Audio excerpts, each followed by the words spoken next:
Hello everyone, ਕੀ ਹਾਲ ਸਾਰਿਆਂ ਦਾ। ਉਮੀਦ ਕਰਦਾ ਕਿ ਸਾਰੇ ਠੀਕ ਠਾਕ ਹੋਵੋਗੇ ਔਰ ਆਪਦੀ ਜਿਹੜੀ ਪੀਟੈਟ ਦੀ ਤਿਆਰੀ ਹੈ ਉਹ ਠੀਕ ਠਾਕ ਕਰ ਰਹੇ ਹੋਵੋਗੇ। ਤਾਂ ਆਪਾਂ ਜਿਵੇਂ ਇਸ ਚੈਨਲ ਦੇ ਉੱਪਰ ਪ੍ਰੀਵੀਅਸ ਈਅਰ ਦੇ ਕੁਐਸਚਨ ਪੇਪਰ ਆਪਾਂ ਡਿਸਕਸ ਕਰਦੇ ਪਏ ਸੀਗੇ, ਤਾਂ ਉਸੇ ਦੇ ਤਹਿਤ ਜਿਹੜਾ ਅੱਜ ਆਪਾਂ ਪੀਟੈਟ ਪੇਪਰ 2 ਸਾਇੰਸ ਦਾ 2014 ਦਾ ਪੇਪਰ ਸੋਲਵ ਕਰਨ ਜਾ ਰਹੇ ਹਾਂ। ਔਰ ਇਸ ਪੇਪਰ ਦੇ ਵਿੱਚ ਆਪਾਂ ਜਿਹੜੇ ਕੁਐਸਚਨਸ ਨੇ ਉਹਨਾਂ ਦੀ ਆਪਸ਼ਨਸ ਆ ਉਹਨਾਂ ਨੂੰ ਥੋੜ੍ਹਾ ਸੋਲਵ ਕਰਾਂਗੇ, ਡਿਸਕਸ਼ਨ ਕਰਾਂਗੇ ਉਹਨਾਂ ਦੇ ਉੱਪਰ। ਤਾਂ ਇੱਕ ਰਿਕੁਐਸਟ ਹੈ ਕਿ ਵੀਡੀਓ ਸ਼ੁਰੂ ਕਰਨ ਤੋਂ ਪਹਿਲਾਂ ਇਸ ਚੈਨਲ ਨੂੰ ਸਬਸਕ੍ਰਾਈਬ ਜ਼ਰੂਰ ਕਰੋ ਔਰ ਵੀਡੀਓ ਨੂੰ ਲਾਈਕ ਅਤੇ ਸ਼ੇਅਰ ਜ਼ਰੂਰ ਕਰਿਓ, ਤਾਂ ਕਿ ਹੋਰ ਨੋਟੀਫਿਕੇਸ਼ਨ ਜਿਹੜੇ ਹੋਰ ਐਗਜ਼ਾਮਸ ਵੀ ਅੱਗੇ ਜਾ ਕੇ ਆਉਣੇ ਆ, ਸੀਟੈਟ ਦੇ ਵੀ ਆਉਣੇ ਆ, ਉਹਨਾਂ ਦੇ ਵੀ ਜਿਹੜੇ ਪ੍ਰੀਵੀਅਸ ਈਅਰ ਕੁਐਸਚਨ ਪੇਪਰ ਆ ਉਹਨਾਂ ਨਾਲ ਸੰਬੰਧਿਤ ਜਿਹੜਾ ਮਟੀਰੀਅਲ ਤੁਹਾਡੇ ਤੱਕ ਪਹੁੰਚਦਾ ਹੋ ਸਕੇ। ਤਾਂ ਚਲੋ ਆਪਾਂ ਅੱਜ ਦਾ ਸ਼ੁਰੂ ਕਰਦੇ ਹਾਂ, ਵੀਡੀਓ ਸ਼ੁਰੂ ਕਰਦੇ ਹਾਂ। ਸਭ ਤੋਂ ਪਹਿਲਾਂ ਆਪਣੇ ਕੋਲ ਫਸਟ ਕੁਐਸਚਨ ਆਪਣੇ ਕੋਲ ਕੀ ਆ ਗਿਆ, aluminium foils are possible because aluminium is. ਕਹਿੰਦਾ ਜਿਹੜੀ ਐਲੂਮੀਨੀਅਮ ਮੈਟਲਸ ਹੁੰਦੀ ਉਹਦੇ ਫੋਇਲਸ ਬਣਦੇ, ਫੋਇਲਸ ਮਤਲਬ ਉਹਦੇ ਪੱਤਰੇ ਬਣ ਜਾਂਦੇ ਆ। ਠੀਕ ਹੈ, ਆਪਾਂ ਦੇਖਦੇ ਨਹੀਂ ਆਪਣੇ ਕੋਲ ਨਹੀਂ ਹੁੰਦਾ ਗਾ ਪੇਪਰ ਹੁੰਦਾ ਜਿਹਨੂੰ ਆਪਾਂ ਯੂਜ਼ ਕਰਦੇ ਹਾਂ, ਜਿਹੜੀਆਂ ਉਹਦੇ ਵਿੱਚ ਫੂਡ ਨੂੰ ਆਪਾਂ ਕਵਰ ਅਪ ਕਰਨ ਦੇ ਵਾਸਤੇ ਯੂਜ਼ ਕਰਦੇ ਹਾਂ, ਉਹ ਐਲੂਮੀਨੀਅਮ ਫੋਇਲ ਹੁੰਦਾ ਹੈ। ਕਹਿੰਦਾ ਉਹ ਕਿਉਂ ਆ ਮੈਲੇਬਲ, ਕਿਉਂਕਿ ਜਿਹੜਾ ਐਲੂਮੀਨੀਅਮ ਆ ਉਹਦੀ ਜਿਹੜੀਆਂ ਪ੍ਰੋਪਰਟੀਆਂ ਦਿੱਤੀਆਂ ਹੋਈਆਂ ਮੈਲੇਬਲ, ਸਨੋਰਸ, ਡਕਟਾਈਲ ਅਤੇ ਲੈਕਟੋਰੀਅਸ। ਤਾਂ ਇਹ ਜਿਹੜੀਆਂ ਆਪਾਂ ਜਦੋਂ ਧਾਤਾਂ ਦੀਆਂ ਪ੍ਰੋਪਰਟੀਜ਼ ਪੜ੍ਹਦੇ ਹਾਂ, ਫਿਜ਼ੀਕਲ ਪ੍ਰੋਪਰਟੀਜ਼ ਪੜ੍ਹਦੇ ਹਾਂ 10th ਕਲਾਸ ਦੇ ਵਿੱਚੋਂ, ਤਾਂ ਮੈਲੇਬਲ ਹੁੰਦਾ ਉਹਨਾਂ ਦੀ ਕਟੀਨ ਯੋਗਤਾ, ਵੀ ਉਹਨਾਂ ਨੂੰ ਆਪਾਂ ਕੁੱਟ ਕੇ ਪੱਤਰੇ ਬਣਾ ਸਕਦੇ ਹਾਂ। ਸਨੋਰਸ ਹੁੰਦਾ ਆ ਉਹਨਾਂ ਦੀ ਆਵਾਜ਼ ਜਿਹੜੀ ਆਉਂਦੀ ਆ, ਸਾਊਂਡਸ ਉਹਦੇ ਵਿੱਚ ਨਿਕਲਦੀਆਂ ਨੇ ਹੈ ਨਾ। ਅਤੇ ਡਕਟਾਈਲ ਉਹਦੀਆਂ ਵਿੱਚ ਕੀ ਆ ਜਾਂਦਾ, ਉਹਦੀ ਲਚਕਦਾਰਤਾ। ਔਰ ਜਿਹੜਾ ਲੈਕਟੋਰੀਅਸ ਹੁੰਦੀ ਉਹ ਲਚਕੀਲੀਆਂ ਹੁੰਦੀਆਂ। ਤਾਂ ਆਪਾਂ ਫੋਇਲਸ ਦੀ ਗੱਲ ਕੀਤੀ ਆ, ਤਾਂ ਫੋਇਲ ਦੇ ਅਕੋਰਡਿੰਗ ਤਾਂ ਜਿਹੜੀ ਫਸਟ ਆਪਸ਼ਨ ਆਏਗੀ ਮੈਲੇਬਲ ਆਊਗਾ, ਕਿਉਂਕਿ ਉਹਨਾਂ ਦੀ ਕਟੀਨ ਯੋਗਤਾ ਹੁੰਦੀ, ਉਹਨਾਂ ਨੂੰ ਕੁੱਟ ਕੇ ਆਪਾਂ ਪੱਤਰੇ ਬਣਾ ਸਕਦੇ ਹਾਂ। ਨੈਕਸਟ ਕੁਐਸਚਨ ਆਪਣੇ ਕੋਲ ਕੀ ਹੈ, question number 122 Rutherford's model of atom was unable to explain. ਕਹਿੰਦਾ ਜਿਹੜਾ ਰਦਰਫੋਰਡ ਦਾ ਮਾਡਲ ਐਟਮ ਦਾ ਮਾਡਲ ਜਿਹੜਾ ਐਕਸਪੈਰੀਮੈਂਟ ਸੀਗਾ, ਮਤਲਬ ਇਹ ਸੀ ਵੀ ਜਿਹੜਾ ਰਦਰਫੋਰਡ ਨੇ ਇੱਕ ਆਪਣਾ ਮਾਡਲ ਦਿੱਤਾ ਸੀਗਾ ਐਟਮ ਦਾ, ਵੀ ਐਟਮ ਜਿਹੜਾ ਉਹ ਇਸ ਤਰ੍ਹਾਂ ਦਾ ਹੁੰਦਾ ਆ, ਉਹਦੇ ਵਿੱਚ ਉਹ ਕਿਸ ਚੀਜ਼ ਨੂੰ ਐਕਸਪਲੇਨ ਨਹੀਂ ਕਰ ਸਕਿਆ। ਤਾਂ ਇਹਦੇ ਵਿੱਚ ਆਪਾਂ ਨੂੰ ਪਤਾ ਸੀ ਕਿ ਰਦਰਫੋਰਡ ਨੇ ਇੱਕ ਐਕਸਪੈਰੀਮੈਂਟ ਕੀਤਾ ਸੀ, ਉਹਨੇ ਗੋਲਡ ਫਾਇਲ ਲੈ ਕੇ ਔਰ ਉਹਦੇ ਉੱਪਰ ਜਿਹੜੇ ਅਲਫਾ ਪਾਰਟੀਕਲ ਜਿਹੜੇ ਸੀਗੇ ਉਹ ਸਟਰਾਈਕ ਕੀਤੇ ਸੀ। ਔਰ ਉਹਨੇ ਜਿਹੜਾ ਆਪਣੇ ਕੋਲ ਜਿਹੜਾ ਦਿੱਤਾ ਹੋਇਆ ਸੀਗਾ ਮਾਡਲ ਦਿੱਤਾ ਸੀ, ਉਹਦੇ ਵਿੱਚ ਇਹ ਗੱਲ ਕਹੀ ਸੀ ਜਿਹੜਾ ਪੋਜ਼ੀਟਿਵ ਚਾਰਜ ਵਾਲਾ ਪਾਰਟੀਕਲ ਹੈ, ਪੋਜ਼ੀਟਿਵ ਆ ਜਿਹੜਾ ਉਹ ਸੈਂਟਰ ਦੇ ਵਿੱਚ ਹੈ, ਔਰ ਜਿਹੜੇ ਬਾਕੀ ਉਹਦੇ ਅਰਾਊਂਡ ਇਲੈਕਟ੍ਰੋਨ ਇਸ ਤਰ੍ਹਾਂ ਨੈਗੇਟਿਵ ਚਾਰਜ ਮੂਵ ਕਰਦੇ ਇੱਕ ਫਿਕਸਡ ਪਾਥ ਦੇ ਵਿੱਚ, ਇੱਕ ਪਾਥ ਦੇ ਵਿੱਚ ਮੂਵ ਕਰਦੇ ਆ। ਠੀਕ ਹੈ, ਸਰਕੂਲਰ ਔਰਬਿਟ ਦੇ ਵਿੱਚ ਇਹਦੇ ਵਿੱਚ ਜਿਹੜੇ ਇਲੈਕਟ੍ਰੋਨ ਆ ਉਹ ਮੂਵ ਕਰਦੇ ਇਹਦੇ ਅਰਾਊਂਡ। ਠੀਕ ਹੈ, ਅਤੇ ਪਰ ਇਹਦੇ ਵਿੱਚ ਇੱਕ ਚੀਜ਼ ਸੀ ਕਿ ਜਿਹੜਾ ਇਲੈਕਟ੍ਰੋਨ ਇੱਕ ਚਾਰਜਡ ਪਾਰਟੀਕਲ ਹੈ, ਔਰ ਜਿਹੜਾ ਚਾਰਜਡ ਪਾਰਟੀਕਲ ਹੁੰਦਾ ਜਦੋਂ ਮੂਵ ਕਰਦਾ ਤਾਂ ਉਹਦੀ ਜਿਹੜੀ એનર્ਜੀ ਆ ਹੌਲੀ ਹੌਲੀ ਘਟਦੀ ਆ। ਅਗਰ ਉਹ ਹੌਲੀ ਹੌਲੀ એનર્ਜੀ ਘਟੂਗੀ ਤਾਂ ਉਹਦੀ ਔਰਬਿਟ ਜਿਹੜਾ ਉਹ ਨਿਊਕਲੀਅਸ ਦੇ ਨੇੜੇ ਆਉਂਦਾ ਜਾਊਗਾ, ਅਤੇ ਅਲਟੀਮੇਟ ਜਾ ਕੇ ਉਹ ਨਿਊਕਲੀਅਸ ਦੇ ਵਿੱਚ ਜਾ ਕੇ ਕਲੈਪਸ ਕਰ ਜਾਏਗਾ, ਜਿਹੜਾ ਐਟਮ ਉਹ ਖਤਮ ਹੋ ਜਾਏਗਾ। ਯਾਨੀ ਕਿ ਸਟੇਬਿਲਿਟੀ ਆਫ ਐਟਮ ਜਿਹੜੀ ਸੀ ਉਹ ਐਕਸਪਲੇਨ ਨਹੀਂ ਹੋਈ ਸੀ ਰਦਰਫੋਰਡ ਮਾਡਲ ਤੋਂ। ਠੀਕ ਹੈ, ਤਾਂ ਆਪਣੇ ਕੋਲ ਜਿਹੜੀ 4 ਆਪਸ਼ਨ ਸੀਗੀਆਂ, ਰਿਜ਼ਲਟ ਆਫ ਅਲਫਾ ਰੇ ਸਕੈਟਰਿੰਗ ਐਕਸਪੈਰੀਮੈਂਟ।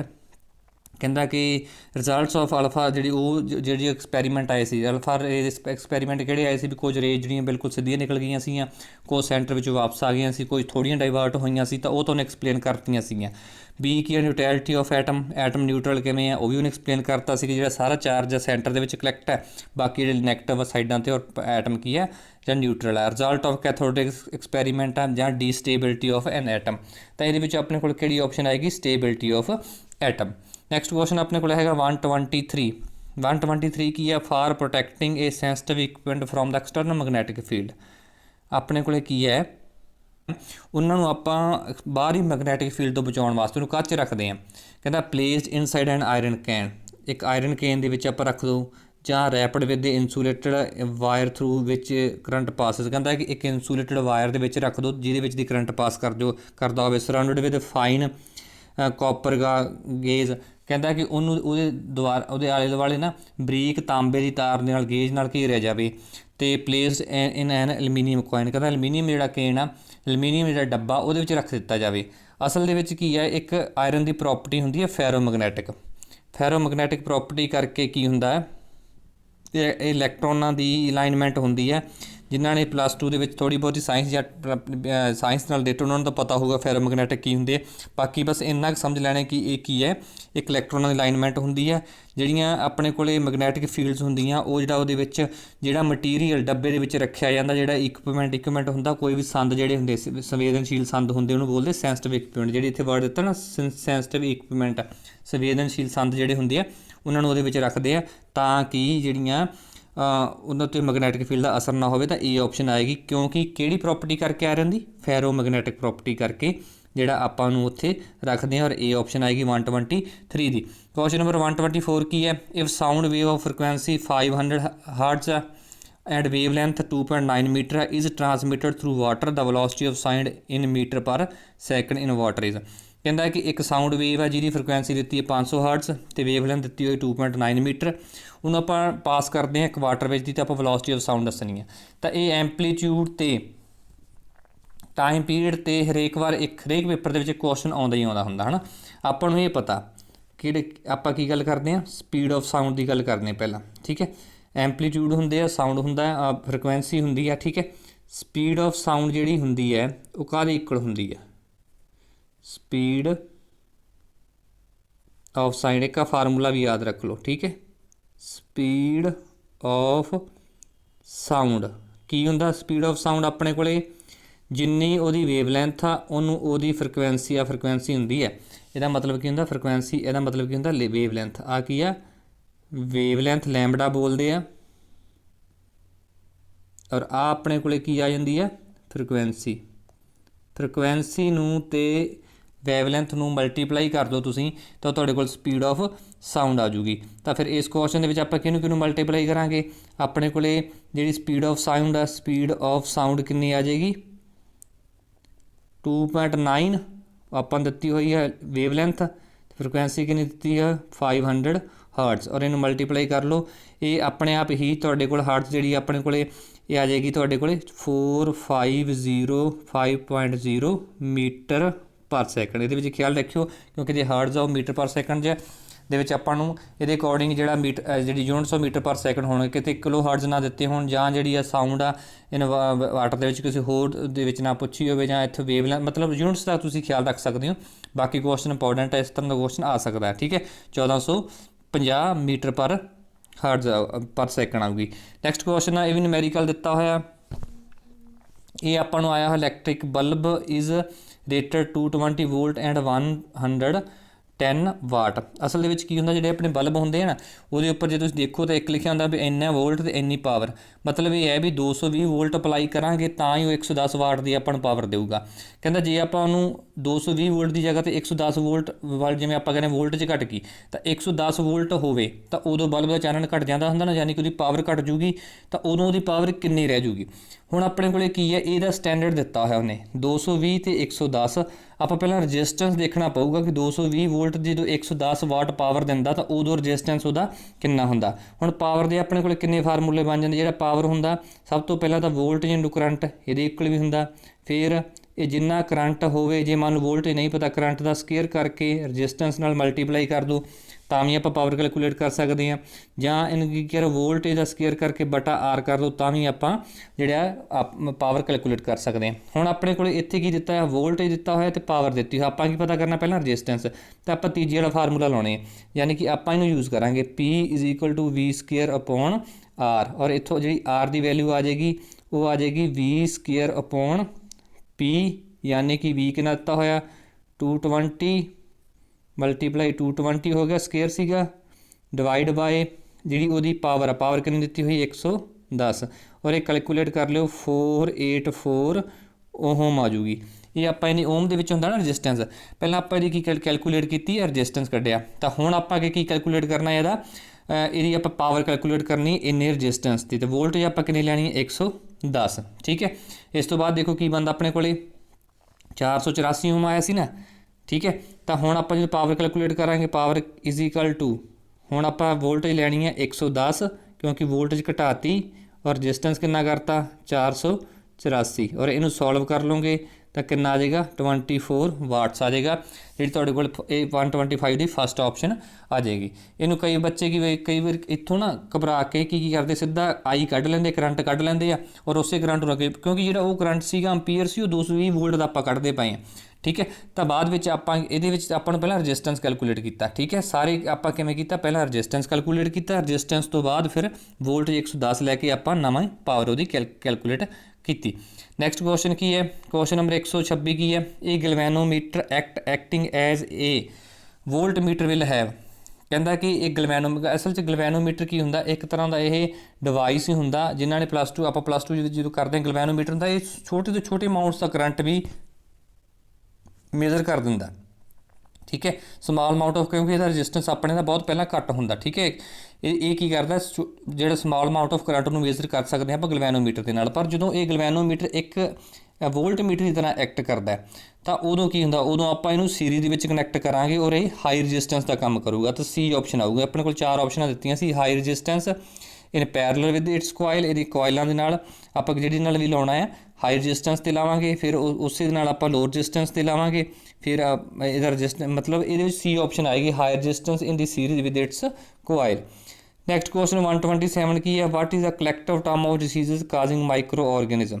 ਤਾਂ ਜਿਹੜੇ ਮਾਈਕਰੋ ਆਰਗੈਨਿਜ਼ਮ ਤੋਂ ਜਿਹੜੀਆਂ ਬਿਮਾਰੀਆਂ ਹੁੰਦੀਆਂ ਉਹਨਾਂ ਸਾਰਿਆਂ ਦੀ ਕਲੈਕਟਿਵ ਟਰਮ ਆਪਾਂ ਕੀ ਯੂਜ਼ ਕਰਦੇ ਹਾਂ, ਪੈਰਾਸਾਈਟਸ, ਬੈਕਟੀਰੀਆ, ਪੈਥੋਜਨ, ਵਾਇਰਸ, ਜਾਂ ਆਪਾਂ ਯੂਜ਼ ਕਰਦੇ ਹਾਂ ਪੈਥੋਗਨ, ਵਾਇਰਸ, ਅਤੇ 4 ਹੀ ਦਿੱਤੀਆਂ ਹੋਈਆਂ। ਠੀਕ ਹੈ, ਤਾਂ ਆਪਾਂ ਨੂੰ ਇਹ ਪਤਾ ਕਿ ਆਪਾਂ ਜਿਹੜੀ ਸਾਰਿਆਂ ਦੀ ਕਲੈਕਟਿਵ ਟਰਮ ਹੁੰਦੀ ਪੈਥੋਜਨਸ, ਹੈ ਨਾ। ਜੇ ਤੁਸੀਂ ਲੈਬਸ ਦੇਖੀਆਂ ਹੋਣ, ਹੈ ਨਾ, ਲੈਬਸ ਨੂੰ ਜਿਹੜੇ ਉਹਨਾਂ 'ਤੇ ਪੈਥੋਜਨ ਲੈਬਸ ਬੋਲਦੇ ਸਾਰਿਆਂ ਨੂੰ। ਹੁਣ ਜਦੋਂ ਵਾਇਰਸ ਆਇਆ ਸੀ ਉਦੋਂ ਪੈਥੋਜਨ ਵਰਡ ਬਹੁਤ ਮੀਡੀਆ ਦੇ ਵਿੱਚ ਵੀ ਆਉਂਦਾ ਰਿਹਾ ਸੀ, ਅਤੇ ਇਹਦੇ ਵਿੱਚ ਸਾਰੇ ਛੋਟੇ ਮਾਈਕਰੋ ਆਰਗੈਨਿਜ਼ਮ ਜਿਹੜੇ ਉਹ ਕਾਊਂਟ ਹੋ ਜਾਂਦੇ ਆ। ਨੈਕਸਟ ਕੁਐਸਚਨ ਆਪਣੇ ਕੋਲ 128, ਡਿਜ਼ੋਲਵਡ ਗੈਸ ਪ੍ਰੈਜੈਂਟ ਇਨ ਐਸਿਡ ਰੇਨ। ਤਾਂ ਐਸਿਡ ਰੇਨ ਦੇ ਵਿੱਚ ਜਿਹੜੀਆਂ ਗੈਸਾਂ ਹੁੰਦੀਆਂ, ਨਾਈਟ੍ਰੋਜਨ ਆਕਸਾਈਡ, ਸਲਫਰ ਡਾਈਆਕਸਾਈਡ, ਹਾਂ ਨਾਈਟ੍ਰੋਜਨ ਦੇ ਆਕਸਾਈਡਸ ਹੁੰਦੇ ਆ, ਸਲਫਰ ਦੇ ਆਕਸਾਈਡਸ ਹੁੰਦੇ ਆ, ਤਾਂ ਇਹ ਸੀ ਆਪਸ਼ਨ ਆ ਜਾਏਗੀ, ਹੈ ਨਾ। ਸਲਫਰ ਜਿਹੜਾ ਆਪਣਾ ਨਾਈਟ੍ਰਿਕ ਐਸਿਡ ਹੁੰਦਾ HNO3 NO, ਇਸ ਤਰ੍ਹਾਂ ਕਰਕੇ ਜਿਹੜੇ ਬਣਦੀਆਂ ਹਾਈਡਰੋਜਨ ਅਤੇ ਨਾਈਟ੍ਰੋਜਨ ਅਤੇ ਸਲਫਰ ਨਾਲ ਰਿਐਕਟ ਕਰਕੇ ਜਿਹੜਾ ਵਾਟਰ ਦੇ ਵਿੱਚ ਐਸਿਡ ਰੇਨ ਬਣਦੀ ਆ। ਤਾਂ ਉਮੀਦ ਕਰਨਾ ਕਿ ਤੁਹਾਨੂੰ ਇਸ 128 8 ਕੁਐਸਚਨ ਆਪਾਂ ਕੀਤੇ, 8 ਕੁਐਸਚਨਾਂ ਜਿਹੜੀ ਸਮਝ ਲੱਗ ਗਈ ਹੋਊਗੀ। ਕੁਝ ਨਿਊਮੈਰੀਕਲਸ ਨੇ, ਥੋੜ੍ਹਾ ਜਿਹਾ ਉਹਨਾਂ ਦੇ ਵਿੱਚ ਡਾਊਟ ਆ ਤਾਂ ਤੁਸੀਂ NCERT ਬੁੱਕ ਜਾਂ ਹੈਲਪ ਬੁੱਕਸ ਜਿਹੜੀਆਂ ਹੁੰਦੀਆਂ 9th 10th CBSE ਜਿਹੜੇ ਬੱਚੇ CBSE ਸਕੂਲ 'ਚ ਪੜ੍ਹਦੇ ਉਹਨਾਂ ਤੋਂ, NCERT ਤੋਂ ਇਲਾਵਾ ਹੈਲਪ ਬੁੱਕਸ ਹੁੰਦੀਆਂ ਜਿਵੇਂ ਦਿਨੇਸ਼ ਦੀ ਬੁੱਕ ਹੋ ਗਈ ਜਾਂ S ਚਾਂ ਦੀਆਂ ਬੁੱਕਸ ਹੈਗੀਆਂ, ਉਹਦੇ ਵਿੱਚ ਸਾਰੇ ਨਿਊਮੈਰੀਕਲ ਐਜ਼ ਇਟ ਇਜ਼ ਤੁਹਾਨੂੰ ਸੋਲਵ ਮਿਲ ਜਾਂਦੇ, ਥੋੜ੍ਹਾ ਬਹੁਤਾ ਚੇਂਜ ਕੀਤਾ ਹੁੰਦਾ। ਠੀਕ ਹੈ, ਕੁਐਸਚਨ ਨੰਬਰ 129 ਕੀ ਹੈ, ਫਾਰ ਇਹ television set running for 5 hours a day। ਕਹਿੰਦਾ ਇੱਕ ਟੈਲੀਵਿਜ਼ਨ ਸੈੱਟ ਆ 5 ਘੰਟੇ ਚੱਲਦਾ ਦਿਨ ਵਿੱਚ, ਚਾਰਜ 4.1 4.6 10 raised to power, ਇੱਥੇ ਪਾਵਰ ਆ ਬੇਟਾ, ਪਾਵਰ ਐਕਚੁਅਲ ਦੇ ਵਿੱਚ ਇੱਥੇ ਪਾਵਰ ਹੈਗੀ 4, ਕਿੰਨੀ ਹੈ 10 raised to power 4। ਇਸ ਕੁਐਸਚਨ ਦੇ ਵਿੱਚ 10 raised to power 4 ਹੈ। ਇੰਨੇ ਕੋਲਮ ਪਾਸ ਕੀਤਾ, ਕਰੰਟ ਆਪਾਂ ਕਰੰਟ ਦੱਸਣਾ ਕਿੰਨਾ ਉਹਦੇ ਵਿੱਚ ਦੀ ਪਾਸ ਕਰੂਗਾ। ਤਾਂ ਜੇ ਆਪਾਂ ਬਾਈ ਡੈਫੀਨੇਸ਼ਨ ਚੱਲੀਏ, ਕਰੰਟ ਹੁੰਦਾ ਕੀ ਹੈ, ਚਾਰਜ, ਕਿੰਨਾ ਚਾਰਜ ਫਲੋਸ ਕੀਤਾ ਓਵਰ ਟਾਈਮ। ਚਾਰਜ ਨੂੰ ਆਪਾਂ Q ਨਾਲ ਲਿਖ ਲਿਆ, ਕਿੰਨਾ ਚਾਰਜ ਫਲੋ ਕੀਤਾ ਸੀਗਾ, ਤਾਂ ਚਾਰਜ ਕਿੰਨਾ ਹੈ 4.6 10 raised to power 4 coulomb over time ਦਿੱਤੇ ਹੋਏ 5 hours, ਕਿਉਂਕਿ ਇਹ ਆਪਾਂ ਕਰੰਟ ਕੱਢਾਂਗੇ ਐਂਪੀਅਰ ਦੇ ਵਿੱਚ ਕੱਢਾਂਗੇ ਔਰ ਉਹਦੇ ਵਿੱਚ ਜਿਹੜਾ ਚਾਰਜ ਪਰ ਸੈਕਿੰਡ ਫਲੋ ਕਰਦਾ ਆਪਾਂ ਉਹੀ ਲਿਖਣਾ ਹੈ। ਤਾਂ ਆਪਣੇ ਕੋਲ ਕਿੰਨੇ ਆ ਗਏ 60, ਫਿਰ ਕਿੰਨਾ ਆ ਗਿਆ 60, ਕਿਉਂਕਿ ਆਪਾਂ ਇਹਦੇ ਸੈਕਿੰਡਸ ਬਣਾ ਲਏ। ਠੀਕ ਹੈ, ਤਾਂ ਇਹਨੂੰ ਆਪਾਂ ਜਦੋਂ ਸੋਲਵ ਕਰਦੇ ਹਾਂ ਤੁਹਾਡੇ ਕੋਲ ਜਿਹੜਾ ਆਨਸਰ ਬਣ ਜਾਏਗਾ ਉਹ ਬਣ ਜਾਏਗਾ 2.5 ਐਂਪੀਅਰ। ਇਹਨੂੰ ਆਪਣੇ ਆਪ ਸੋਲਵ ਕਰ ਲਿਓ। ਹੁਣ ਕੈਲਕੂਲੇਸ਼ਨ ਜਿਹੜੀ ਇੱਥੇ ਸਕਰੀਨ ਦੇ ਉੱਪਰ ਕਰਨੀ ਥੋੜੀ ਟਫ ਹੈ, ਇਸ ਕਰਕੇ ਉਹਨੂੰ ਸੋਲਵ ਕਰਕੇ 2.5 ਐਂਪੀਅਰ, ਤਾਂ ਇਹ ਆਪਸ਼ਨ ਤੁਹਾਡੀ ਆ ਜਾਏਗੀ ਜਿੰਨਾ ਇੰਨਾ ਜਿਹੜਾ ਕਰੰਟ ਉਹਦੇ ਥਰੂ ਪਾਸ ਕਰੇਗਾ। ਨੈਕਸਟ ਕੁਐਸਚਨ ਦੇਖੋ, question number 130 Ki, the weight of an object in the coal mine at sea level and at the top of mountain are respective। ਆਪਣੇ ਕੋਲ ਕੀ ਹੈ, ਕੋਈ ਆਬਜੈਕਟ ਆ, ਆਪਾਂ ਕੋਲ ਮਾਈਨ ਆ, ਕੋਲੇ ਦੀ ਖਾਣ ਆ, ਇੱਕ ਉਹ ਸੀ ਲੈਵਲ 'ਤੇ 3 ਥਾਵਾਂ 'ਤੇ, ਇੱਕ ਧਰਤੀ ਦੇ ਉੱਪਰ ਕਹਿ ਲਓ, ਇੱਕ ਥੱਲੇ ਡੂੰਘਾਈ 'ਚ ਹੈ ਔਰ ਇੱਕ ਉੱਪਰ ਆ। ਤਿੰਨਾਂ ਦਾ weight W1 ਆ, ਦੂਜਾ ਹੈਗਾ W2, ਤੀਜਾ ਹੈਗਾ W3। ਠੀਕ ਹੈ, ਇਹ 3 weight ਦਿੱਤੇ ਹੋਏ ਨੇ। ਤਾਂ ਆਪਾਂ ਦੱਸਣਾ ਵੀ ਇਹਨਾਂ ਦਾ weight ਕਿੱਥੇ ਕਿੰਨਾ ਹੋਊਗਾ, ਉੱਪਰ ਜਾ ਕੇ ਕਿੰਨਾ ਹੋਊਗਾ, ਥੱਲੇ ਕਿੰਨਾ ਹੋਊਗਾ, ਜਾਂ ਧਰਤੀ ਦੀ ਸਤ੍ਹਾ ਦੇ ਉੱਪਰ ਕਿੰਨਾ ਹੋਊਗਾ। ਜਿਹੜਾ weight ਹੁੰਦਾ ਨਾ, weight ਹੁੰਦਾ ਉਹ ਮਾਸ ਇਨਟੂ ਨੀਚੇ, weight ਅਸਲ 'ਚ ਨੀਚੇ ਨੂੰ ਜਿਹੜੀ ਫੋਰਸ ਹੁੰਦੀ, ਜਿਸ ਫੋਰਸ ਦੇ ਨਾਲ ਧਰਤੀ ਕਿਸੇ ਬੋਡੀ ਨੂੰ ਆਪਦੇ ਨਾਲ ਅਟਰੈਕਟ ਕਰਦੀ ਹੈ ਨਾ, ਉਹਨੂੰ ਆਪਾਂ weight ਬੋਲਦੇ ਹਾਂ। ਮਾਸ ਇਨਟੂ ਐਕਸਲੇਸ਼ਨ mg ਆਪਾਂ ਬੋਲਦੇ ਹਾਂ, g ਐਕਸਲੇਸ਼ਨ ਆਫ ਅਰਥ ਲੈ ਲੈਣੇ, acceleration of due to gravity ਆਪਾਂ ਅਰਥ ਦੀ ਲੈ ਲੈਂਦੇ ਹਾਂ। ਅਤੇ ਜਿਹੜੀ ਜੀ ਦੀ ਮਾਸ ਤਾਂ ਉਨਾ ਹੀ ਰਹਿਣਾ, ਜਿੱਥੇ ਮਰਜ਼ੀ ਚੱਲ ਜਾਓ। ਇਹ ਕੁਐਸਚਨ ਵੀ ਕਈ ਵਾਰੀ ਆਇਆ ਵੀ ਚੰਨ ਦੇ ਉੱਪਰ ਜਿਹੜਾ ਬੋਡੀ ਦਾ ਮਾਸ ਜਾਂ ਧਰਤੀ ਦੇ ਉੱਪਰ ਮਾਸ ਤਾਂ ਸੇਮ ਰਹਿਣਾ, ਬਟ weight ਚੇਂਜ ਹੁੰਦਾ। weight ਕਿਉਂਕਿ ਡਿਪੈਂਡ ਕਰਦਾ ਜੀ ਤੇ ਗ੍ਰੈਵਿਟੀ 'ਤੇ। ਠੀਕ ਹੈ, ਜਿਹੜੀ ਤਾਂ ਅਰਥ ਦਾ ਸਰਫੇਸ ਆ ਉੱਥੇ ਦਾ ਜੀ ਦੀ ਵੈਲਿਊ ਆਪਾਂ ਮੋਸਟਲੀ ਜਿਵੇਂ ਆਪਾਂ 9.8 ਲੈ ਲੈਂਦੇ ਹਾਂ, ਇੰਨੀ ਹੁੰਦੀ ਹੈ, 9 ਅਪਰੋਕਸੀਮੇਟਲੀ ਹੁੰਦੀ ਹੈ ਇਹ। ਫਿਰ ਆਪਣੇ ਕੋਲ ਕੀ ਆਉਂਦਾ ਹੈ, ਅਰਥ ਦੇ ਨੀਚੇ ਵੀ ਜੀ ਦੀ ਵੈਲਿਊ ਡਿਕਰੀਜ਼ ਹੁੰਦੀ ਜਾਂਦੀ ਹੈ, ਉੱਪਰ ਜਿਵੇਂ ਜਾਂਦੇ ਉਵੇਂ ਜੀ ਦੀ ਵੈਲਿਊ ਘਟਦੀ ਜਾਂਦੀ ਹੈ, ਹੈ ਨਾ। ਨੀਚੇ ਵੀ ਜਾਂਦੇ ਆ, ਡੂੰਘਾਈ ਵੱਲ ਜਾਂਦੇ ਆ, ਔਰ ਅਰਥ ਦੇ ਜਿਹੜੇ ਸੈਂਟਰ 'ਤੇ ਜਾ ਕੇ ਜੀ ਦੀ ਵੈਲਿਊ ਕਹਿੰਦੇ ਕਿ 0 ਹੋ ਜੂਗੀ, ਉੱਪਰ ਜਾ ਕੇ ਵੀ ਇਹਦੀ ਵੈਲਿਊ ਇੱਕ ਜਗ੍ਹਾ 'ਤੇ ਜਾ ਕੇ 0 ਹੋ ਜਾਂਦੀ, ਉਸ ਤੋਂ ਬਾਅਦ ਗ੍ਰੈਵਿਟੀ ਦੀ ਖਤਮ ਹੋ ਜਾਂਦੀ ਹੈ ਨਾ। ਤਾਂ ਇਸ ਕਰਕੇ ਇਹਦਾ ਮਤਲਬ ਇਹ ਵੀ ਜਿਹੜਾ weight ਹੋਊਗਾ ਉਹ ਜਿਹੜਾ ਐਟ ਪ੍ਰੈਜੈਂਟ ਅਰਥ ਦੇ ਉੱਪਰ ਹੋਊਗਾ ਉੱਥੇ ਕੀ ਹੋਊਗਾ, ਜ਼ਿਆਦਾ ਹੋਊਗਾ, ਥੱਲੇ ਵੀ ਘੱਟ ਹੋਊਗਾ ਔਰ ਉੱਪਰ ਵੀ ਘੱਟ ਹੋਊਗਾ। ਇਹ ਤਿੰਨੇ ਆਪਸ਼ਨਾਂ ਦਿੱਤੀਆਂ ਇਹਨਾਂ ਵਿੱਚ ਆ ਪਾਉਣ ਵਾਲੇ ਹੈਗੇ ਆ W1 W2 ਤੇ W3। ਤਾਂ ਆਪਣੇ ਕੋਲ ਫਸਟ ਆਪਸ਼ਨ ਆਊਗੀ, ਮੈਂ ਫਸਟ ਆਪਸ਼ਨ ਦਿੰਦਾ ਕਿ W1 ਵੀ ਘੱਟ ਹੋਊਗਾ W2 ਨਾਲੋਂ ਔਰ W3 ਵੀ ਘੱਟ ਹੋਊਗਾ W2 ਦੇ ਨਾਲ। ਤਾਂ W2 ਜਿਹੜਾ ਦੂਜੇ ਨੰਬਰ 'ਤੇ ਜਿਹੜਾ weight ਹੋਊਗਾ ਜ਼ਿਆਦਾ ਹੋਊਗਾ। ਬਾਕੀ ਹੋਰ ਆਪਸ਼ਨਸ ਵੀ ਦਿੱਤੀਆਂ ਹੋਈਆਂ ਕਿਉਂਕਿ ਇਹ ਡਿਪੈਂਡ ਕਰਦੀਆਂ ਜੀ 'ਤੇ। ਇੱਕ ਰਿਲੇਸ਼ਨਸ ਹੁੰਦੇ ਆ, ਜੇ ਆਪਾਂ +2 ਦੇ ਵਿੱਚ ਕਰਦੇ ਹਾਂ ਉਹ ਰਿਲੇਸ਼ਨ ਤੋਂ ਪਤਾ ਲੱਗਦਾ ਕਿ ਜਿਵੇਂ ਜਿਵੇਂ ਆਪਾਂ ਡਾਊਨ ਜਾਂਦੇ ਹਾਂ ਉਵੇਂ ਗ੍ਰੈਵਿਟੀ ਘਟਦੀ ਹੈ, ਜਿਵੇਂ ਜਿਵੇਂ ਉੱਪਰ ਜਾਂਦੇ ਉਵੇਂ ਗ੍ਰੈਵਿਟੀ ਵੀ ਮੈਕਸੀਮਮ ਹੁੰਦੀ ਹੈ ਸੀ ਲੈਵਲ ਦੇ ਉੱਪਰ। ਠੀਕ ਹੈ, ਥੋੜ੍ਹਾ ਬਹੁਤਾ ਫਰਕ ਉਹ ਅਪਰੋਕਸੀਮੇਟ ਆਪਾਂ ਵੈਲਿਊ ਲੈ ਕੇ ਚੱਲਦੇ ਹਾਂ।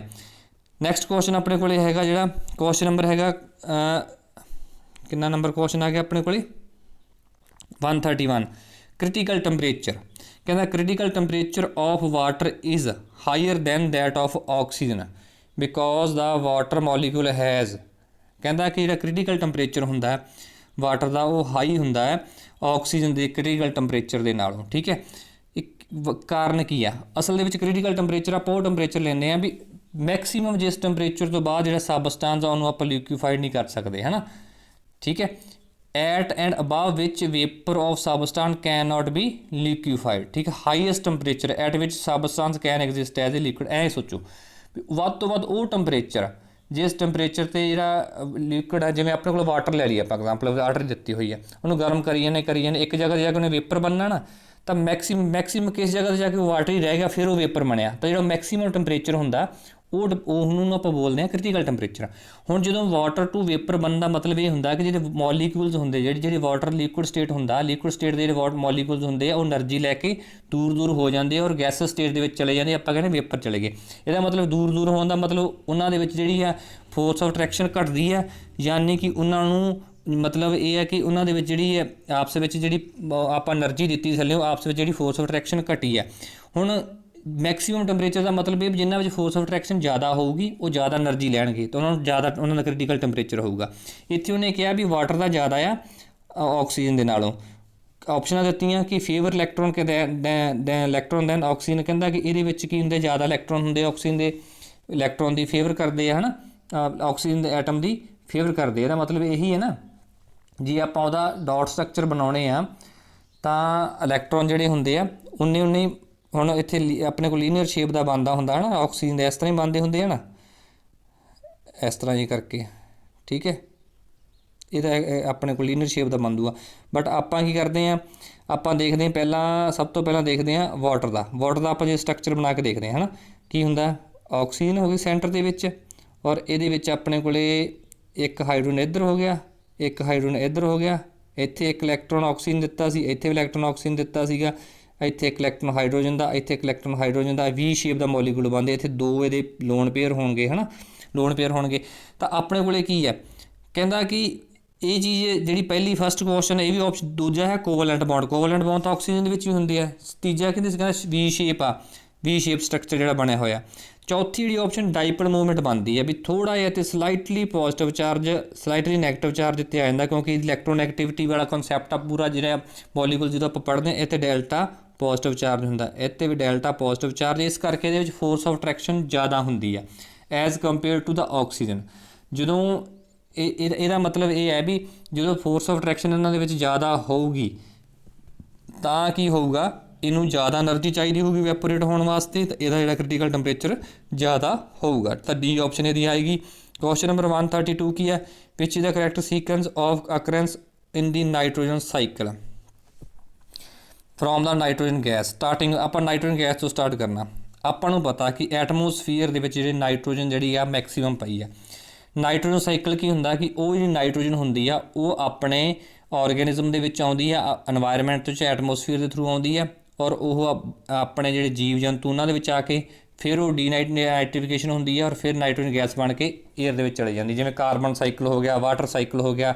ਇਹ ਜੇ ਤੁਸੀਂ ਡਿਟੇਲ ਪੜ੍ਹਨੀ ਇਹਨਾਂ ਦੀ ਤਾਂ 10th ਕਲਾਸ ਦੀ ਬੁੱਕ ਦੇ ਵਿੱਚ ਲਾਸਟ ਦੇ ਵਿੱਚ ਜਾਂ 9th ਕਲਾਸ ਦੀ ਬੁੱਕ ਦੇ ਵਿੱਚ 9th ਕਲਾਸ ਦੇ ਜਿਹੜੇ ਲਾਸਟ ਵਾਲੇ ਚੈਪਟਰ ਆ ਉਹਨਾਂ ਦੇ ਵਿੱਚ NCERT ਦੀ ਬੁੱਕ ਪੜ੍ਹੋ PSCB ਦੀ, ਉਹਦੇ 'ਚ ਲਾਸਟ 'ਚ ਸਾਰੇ ਸਾਈਕਲ ਬਣੇ ਹੋਏ ਆ। ਤਾਂ ਆਪਣੇ ਕੋਲੇ ਕੀ ਹੈ, ਅਮੋਨੀਫਿਕੇਸ਼ਨ ਆ ਗਿਆ, ਫਿਰ ਆਪਣੇ ਕੋਲ ਡੀਨਾਈਟ੍ਰੀਫਿਕੇਸ਼ਨ ਆ ਗਿਆ, ਫਿਰ ਨਾਈਟ੍ਰੀਫਿਕੇਸ਼ਨ ਆ ਗਿਆ, ਫਿਰ ਨਾਈਟ੍ਰੋਜਨ ਫਿਕਸੇਸ਼ਨ ਆ ਗਈ। ਤਾਂ ਇਹਦੇ ਵਿੱਚ ਹੁੰਦਾ ਕੀ ਹੈ, ਸਭ ਤੋਂ ਪਹਿਲਾਂ ਐਟਮੋਸਫੀਅਰ ਦੇ ਵਿੱਚ N2 ਹੁੰਦੀ ਹੈ, ਉਸ N2 ਤੋਂ ਬਾਅਦ ਇਹਦੀ ਨਾਈਟ੍ਰੋਜਨ ਫਿਕਸੇਸ਼ਨ ਹੁੰਦੀ ਹੈ। ਆਪਾਂ ਨਾਈਟ੍ਰੋਜਨ ਫਿਕਸੇਸ਼ਨ 'ਤੇ ਪੜ੍ਹਿਆ ਵੀ ਸੀ ਵੀ ਇੱਕ ਬੈਕਟੀਰੀਆ ਹੁੰਦਾ ਹੈ ਨਾ, ਹਵਾ ਦੇ ਵਿੱਚੋਂ ਚੱਕ ਕੇ ਉਹ ਏਅਰ ਨੂੰ ਜਿਹੜਾ ਪਲਾਂਟਸ ਦੀਆਂ ਜੜ੍ਹਾਂ ਦੇ ਵਿੱਚ ਹੁੰਦਾ ਹੈ ਨਾ। ਨਾਈਟ੍ਰੋਜਨ ਫਿਕਸੇਸ਼ਨ ਤਾਂ ਆਊਗੀ ਪਹਿਲਾਂ, ਸਭ ਤੋਂ ਪਹਿਲਾਂ ਆਊਗੀ ਨਾਈਟ੍ਰੋਜਨ ਫਿਕਸੇਸ਼ਨ। ਇਹਦਾ ਮਤਲਬ ਆਪਸ਼ਨ ਜਾਂ B ਹੋ ਸਕਦੀ ਜਾਂ C, ਠੀਕ ਹੈ। ਫਿਰ ਉਸ ਤੋਂ ਬਾਅਦ ਕੀ ਹੈ, ਜਿਹੜੀ ਇਹ ਨਾਈਟ੍ਰੋਜਨ ਫਿਕਸੇਸ਼ਨ ਹੁੰਦੀ, ਜਿਹੜਾ ਨਾਈਟ੍ਰੋਜਨ ਪਲਾਂਟਸ ਦੇ ਵਿੱਚ ਆ ਜਾਂਦੇ। ਇੱਥੋਂ ਕਾਹਦੇ ਵਿੱਚ ਆ ਗਈ ਇਹ, ਪਲਾਂਟਸ ਦੇ ਵਿੱਚ। ਜਿਹੜਾ ਪਲਾਂਟਸ ਹੁੰਦਾ ਉਹਨੂੰ ਕੋਈ ਨਾ ਕੋਈ ਐਨੀਮਲਸ ਖਾਂਦੇ ਆ ਹੈ ਨਾ, ਉਹਨੂੰ ਕੌਣ ਖਾਊਗਾ, ਐਨੀਮਲਸ ਖਾਊਗਾ, ਠੀਕ ਹੈ। ਜਾਂ ਉਹਨੂੰ ਉਹ ਖਤਮ ਹੋ ਜਾਣਗੇ, ਉਹ ਫਿਰ ਧਰਤੀ ਦੇ ਵਿੱਚ ਰਲ ਜਾਣਗੇ, ਉੱਥੇ ਅਮੋਨੀਆ ਬਣ ਜੂਗਾ, ਤਾਂ ਅਮੋਨੀਫਿਕੇਸ਼ਨ ਹੋਊਗੀ ਬਾਅਦ ਵਿੱਚ, ਠੀਕ ਹੈ। ਉਦੋਂ ਬਾਅਦ ਕੀ ਹੋਊਗੀ, ਅਮੋਨੀਫਿਕੇਸ਼ਨ। ਤਾਂ ਆਪਣੇ ਕੋਲੇ ਕੀ ਆ ਜਾਏਗਾ, ਦੂਜੇ ਨੰਬਰ 'ਤੇ ਕੀ ਆ ਜਾਏਗਾ, ਅਮੋਨੀਫਿਕੇਸ਼ਨ। ਪਹਿਲੇ ਨੰਬਰ 'ਤੇ ਨਾਈਟ੍ਰੋਜਨ ਫਿਕਸੇਸ਼ਨ, ਫਿਰ ਕੀ ਹੋ ਜੂਗੀ, ਅਮੋਨੀਫਿਕੇਸ਼ਨ। ਅਮੋਨੀਫਿਕੇਸ਼ਨ ਤੋਂ ਬਾਅਦ ਕੀ ਆਉਂਦਾ ਆਪਣੇ ਕੋਲੇ, ਫਿਰ ਡੀਨਾਈਟ੍ਰੀਫਿਕੇਸ਼ਨ ਹੁੰਦੀ ਉਹਨਾਂ ਦੀ। ਆਪਣੇ ਕੋਲੇ ਕੀ ਆ ਜੂਗਾ, ਨਾਈਟ੍ਰੀਫਿਕੇਸ਼ਨ ਹੋਊਗੀ ਉਸ ਤੋਂ ਬਾਅਦ, ਠੀਕ ਹੈ। ਨਾਈਟ੍ਰੀਫਿਕੇਸ਼ਨ ਜਿਵੇਂ ਉਹਦੇ ਵਿੱਚ ਨਾਈਟ੍ਰਿਕ ਐਸਿਡ ਵਗੈਰਾ ਬਣ ਗਏ, ਔਰ ਫਿਰ ਦੁਬਾਰਾ ਡੀਨਾਈਟ੍ਰੀਫਿਕੇਸ਼ਨ ਹੋ ਕੇ ਉਹ N2 ਦੇ ਵਿੱਚ ਮਿਕਸ ਹੋ ਜੂਗੀ। ਤਾਂ ਇਹ ਤੁਸੀਂ ਪੂਰਾ ਸਾਈਕਲ ਦੇਖਿਓ ਬੁੱਕ ਦੇ ਉੱਪਰੋਂ, ਤਾਂ ਤੁਹਾਨੂੰ ਇਹ ਗੱਲ ਬਿਲਕੁਲ ਕੰਪਲੀਟ ਹੋ ਜੂਗੀ। ਔਰ ਇਸ ਕੁਐਸਚਨ ਦਾ ਆਨਸਰ ਆਏਗਾ B ਆਪਸ਼ਨ, ਠੀਕ ਹੈ। ਨਾਈਟ੍ਰੋਜਨ ਫਿਕਸੇਸ਼ਨ ਹੋਊਗੀ ਪਹਿਲਾਂ, ਫਿਰ ਆਪਣੇ ਕੋਲੇ ਕੀ ਆਊਗਾ, ਅਮੋਨੀਫਿਕੇਸ਼ਨ ਆਊਗੀ, ਫਿਰ ਆਊਗਾ ਡੀਨਾਈਟ੍ਰੀਫਿਕੇਸ਼ਨ, ਸੌਰੀ ਤੀਜੀ ਵਾਲਾ ਨਾਈਟ੍ਰੀਫਿਕੇਸ਼ਨ ਆਊਗੀ, ਫਿਰ ਡੀਨਾਈਟ੍ਰੀਫਿਕੇਸ਼ਨ ਆਊਗੀ, ਠੀਕ ਹੈ। ਡੀਨਾਈਟ੍ਰੀਫਿਕੇਸ਼ਨ ਦੇ ਵਿੱਚ ਜਿਵੇਂ ਨਾਈਟ੍ਰਿਕ ਐਸਿਡ ਹੋ ਗਿਆ ਜਾਂ ਨਾਈਟ੍ਰੋਜਨ ਡਾਈਆਕਸਾਈਡ ਹੋ ਗਿਆ, ਉਹ ਸਾਰੇ ਬ੍ਰੇਕ ਹੋ ਕੇ ਫਿਰ ਨਾਈਟ੍ਰੋਜਨ ਗੈਸ ਦੇ ਵਿੱਚ ਕਨਵਰਟ ਹੋ ਜਾਂਦੇ ਆ।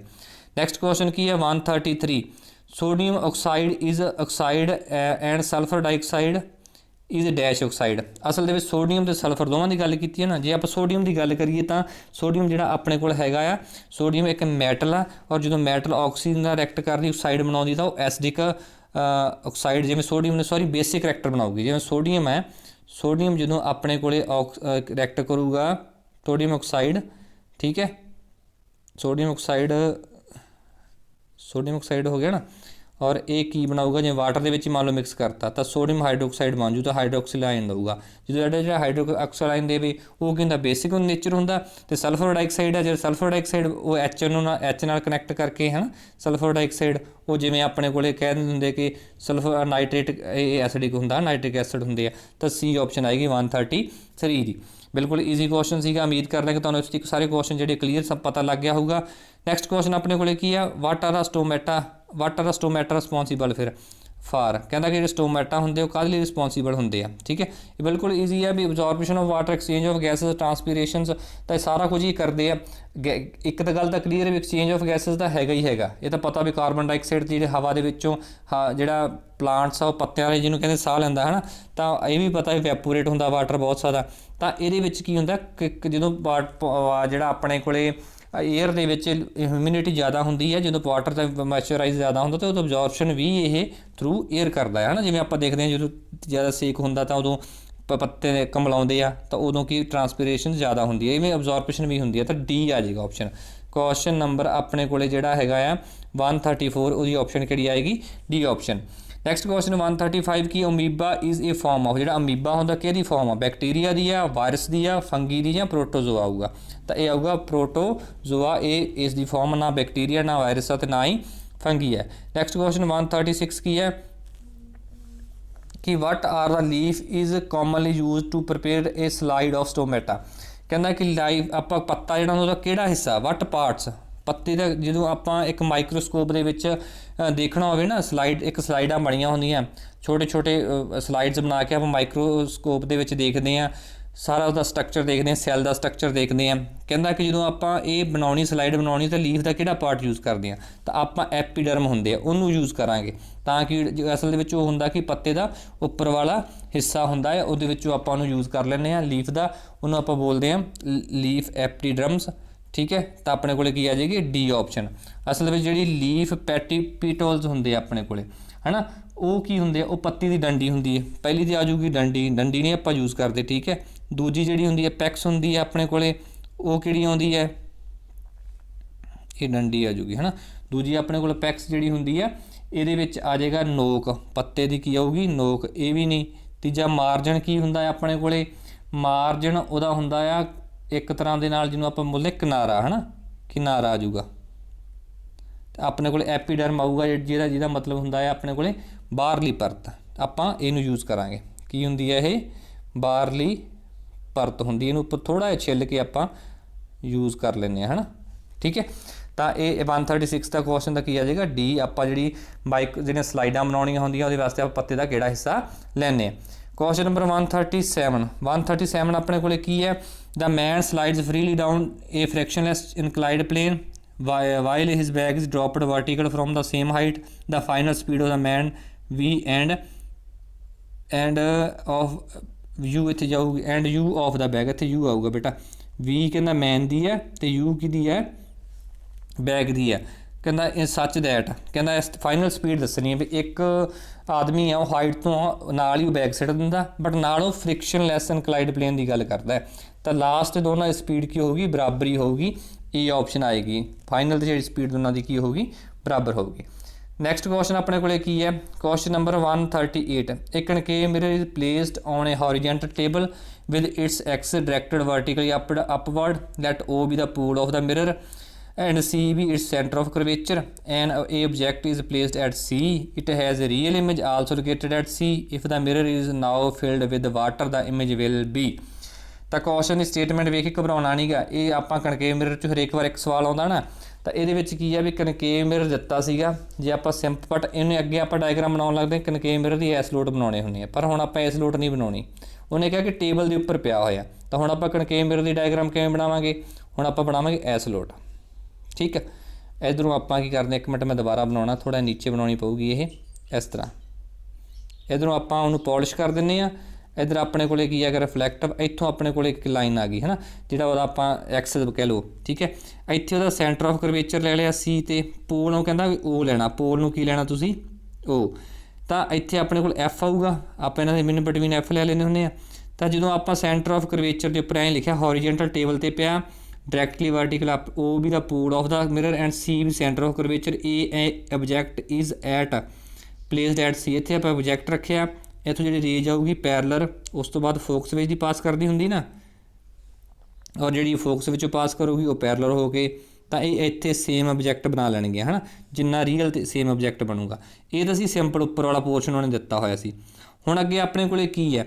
ਉਹ ਕਹਿੰਦਾ ਕਿ ਜੇਕਰ ਇਸੇ ਮਿਰਰ ਨੂੰ ਆਪਾਂ ਇੱਥੇ ਪਾਣੀ ਨਾਲ ਭਰ ਦਈਏ, ਇਸ ਤਰ੍ਹਾਂ ਵਾਟਰ ਦੇ ਨਾਲ ਫਿਲ ਕਰ ਦਿੰਦੇ ਹਾਂ, ਤਾਂ ਹੁਣ ਜਿਹੜਾ ਇਮੇਜ ਕਿੱਥੇ ਬਣੂਗਾ?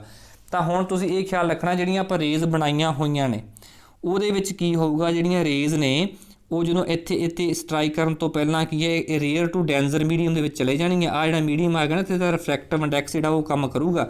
ਤਾਂ ਇੱਥੇ ਕੀ ਕਰੂਗਾ? ਇਹ ਆਪਣੀ ਪਾਥ ਤੋਂ ਇੱਕ ਨੋਰਮਲ ਵਾਲੇ ਪਾਸੇ ਇੱਧਰ ਨੂੰ ਹੋ ਜਾਣਗੀਆਂ, ਔਰ ਜਦੋਂ ਇੱਧਰ ਨੂੰ ਹੋਣਗੀਆਂ ਤਾਂ ਬੈਕ ਸਾਈਡ 'ਤੇ ਜਾ ਕੇ ਇਹਦੀ ਇਮੇਜ ਬਣੂਗੀ, ਉਹ ਸੀ ਅਤੇ ਓ ਦੇ ਇਨ ਬਿਟਵੀਨ ਆ ਜੂਗੀ, ਉਹ ਇੰਨੇ ਸਨ ਦੇ ਵਿੱਚ ਆ ਜੂਗੀ। ਹੁਣ ਇੱਥੇ ਥੋੜ੍ਹਾ ਜਿਹਾ ਸਮਝਾਉਣਾ ਔਖਾ ਹੋਇਆ ਪਿਆ, ਫਿਰ ਦੁਬਾਰਾ ਮੈਂ ਇੱਕ ਮੋਟਾ ਸਮਝਾ ਦਿੰਦਾ। ਜਦੋਂ ਇਹ ਵਾਟਰ ਦੇ ਨਾਲ ਆਪਾਂ ਫਿਲ ਕਰ ਦਾਂਗੇ, ਤਾਂ ਹੁਣ ਜਿਹੜਾ ਜੀ ਇੱਥੇ ਸੀ ਸੀਗਾ, ਤਾਂ ਹੁਣ ਜਿਹੜੀਆਂ ਰੇਜ਼ ਆਉਂਦੀਆਂ ਆਪਣੇ ਕੋਲ ਉਹ ਸੇਮ ਆਬਜੈਕਟ ਦੀਆਂ ਹੀ, ਜਿਵੇਂ ਆਪਾਂ ਇਹਨੂੰ ਆਬਜੈਕਟ ਲੈ ਲੈਂਦੇ ਹੁੰਦੇ ਨਾ, ਇਹਨੂੰ ਐਫ, ਤਾਂ ਹੁਣ ਜਿਹੜੀਆਂ ਇੱਥੋਂ ਰਿਫਲੈਕਟ ਹੋ ਕੇ ਇਸ ਤਰ੍ਹਾਂ ਹੋ ਕੇ, ਔਰ ਇਮੇਜ ਜਿਹੜੀ ਉਹ ਇੱਥੇ ਬਣੂਗੀ ਸੀ ਅਤੇ ਓ ਦੇ ਇਨ ਬਿਟਵੀਨ ਬਣੂਗੀ। ਤਾਂ ਇਹਦੇ ਵਿੱਚ ਜਿਹੜੀਆਂ ਆਪਸ਼ਨ ਦਿੱਤੀਆਂ ਹੋਈਆਂ ਉਹ ਦਿੱਤੀਆਂ ਹੋਈਆਂ real located at the point between c and o. ਠੀਕ ਹੈ, ਤਾਂ 138 ਕੁਐਸਚਨ ਦਾ ਜਿਹੜਾ ਤੁਹਾਡੇ ਕੋਲ ਆਨਸਰ ਡੀ ਆਪਸ਼ਨ ਬਣੇਗੀ। ਰੀਅਲ ਇਮੇਜ ਹੀ ਬਣੂਗਾ, ਬਟ ਉਹ ਜਿਹੜਾ ਸੀ ਪਹਿਲਾਂ ਉਹ ਸੈਂਟਰ ਆਫ ਕਰਵੇਚਰ 'ਤੇ ਬਣਿਆ ਸੀਗਾ, ਹੁਣ ਥੋੜ੍ਹਾ ਅੱਗੇ ਆ ਜਾਏਗਾ ਉਹ ਵਾਲੇ ਪਾਸੇ, ਤਾਂ ਬਿਟਵੀਨ ਸੀ ਐਂਡ ਉਹ ਆ ਜਾਏਗਾ। ਕੁਐਸਚਨ ਨੰਬਰ 139 ਕੀ ਹੈ? If the mass of the body on the surface of ਦਾ ਅਰਥ ਇਜ਼ 180 kg। ਕਹਿੰਦਾ ਜੇਕਰ ਕਿਸੇ ਬੋਡੀ ਦਾ ਮਾਸ ਅਰਥ ਦੇ ਉੱਪਰ ਹੈਗਾ 180 kg, then the magnitude of its weight on the moon. ਹੁਣ ਦੇਖੋ ਇਹਦੇ ਵਿੱਚ ਉਹਨੇ ਮਾਸ ਦੱਸਿਆ, ਆਪਾਂ ਧਿਆਨ ਨਾਲ ਪੜ੍ਹੋ, ਪੁੰਜ। ਠੀਕ ਹੈ, ਪੁੱਛਿਆ ਕੀ ਆਪਣੇ ਤੋਂ? ਵੇਟ। ਜ਼ਿਆਦਾਤਰ ਬੱਚੇ ਕੀ ਸੋਚਦੇ ਆ ਵੀ ਅਰਥ 'ਤੇ ਜਿੰਨਾ ਵੇਟ ਹੈ ਉਹਦਾ 6 ਗੁਣਾ ਘੱਟ ਹੁੰਦਾ ਨਾ। ਜੇ ਆ ਮੰਨ ਕੇ ਚੱਲੋ ਕਿਸੇ ਆਦਮੀ ਕੋਈ 60 ਕਿਲੋ ਦਾ ਆਦਮੀ ਆ ਅਰਥ ਦੇ ਉੱਪਰ, ਤਾਂ ਮੂਨ ਦੇ ਉੱਪਰ ਉਹ ਰਹਿ ਜਾਂਦਾ ਆਪਣੇ ਕੋਲ 10 ਦਾ 6 ਟਾਈਮ ਜਿਹੜਾ ਘਟ ਜਾਂਦਾ ਹੈ। ਤਾਂ ਇਹ ਬਟ ਇੱਥੇ ਉਹਨੇ ਮਾਸ ਦਿੱਤਾ, ਮਾਸ ਤਾਂ 180 ਹੀ ਰਹਿਣਾ ਹੈ। ਮਾਸ ਕਿੰਨਾ ਰਹਿਣਾ ਹੈ? 180 ਹੀ ਰਹਿਣਾ ਹੈ, ਬਟ ਵੇਟ ਜਿਹੜਾ ਚੇਂਜ ਕਰੋ। ਜਿਵੇਂ ਪਹਿਲਾਂ ਵੀ ਦੱਸਿਆ, ਵੇਟ ਕਾਹਤੇ ਡਿਪੈਂਡ ਕਰਦਾ? ਗ੍ਰੈਵਿਟੀ 'ਤੇ।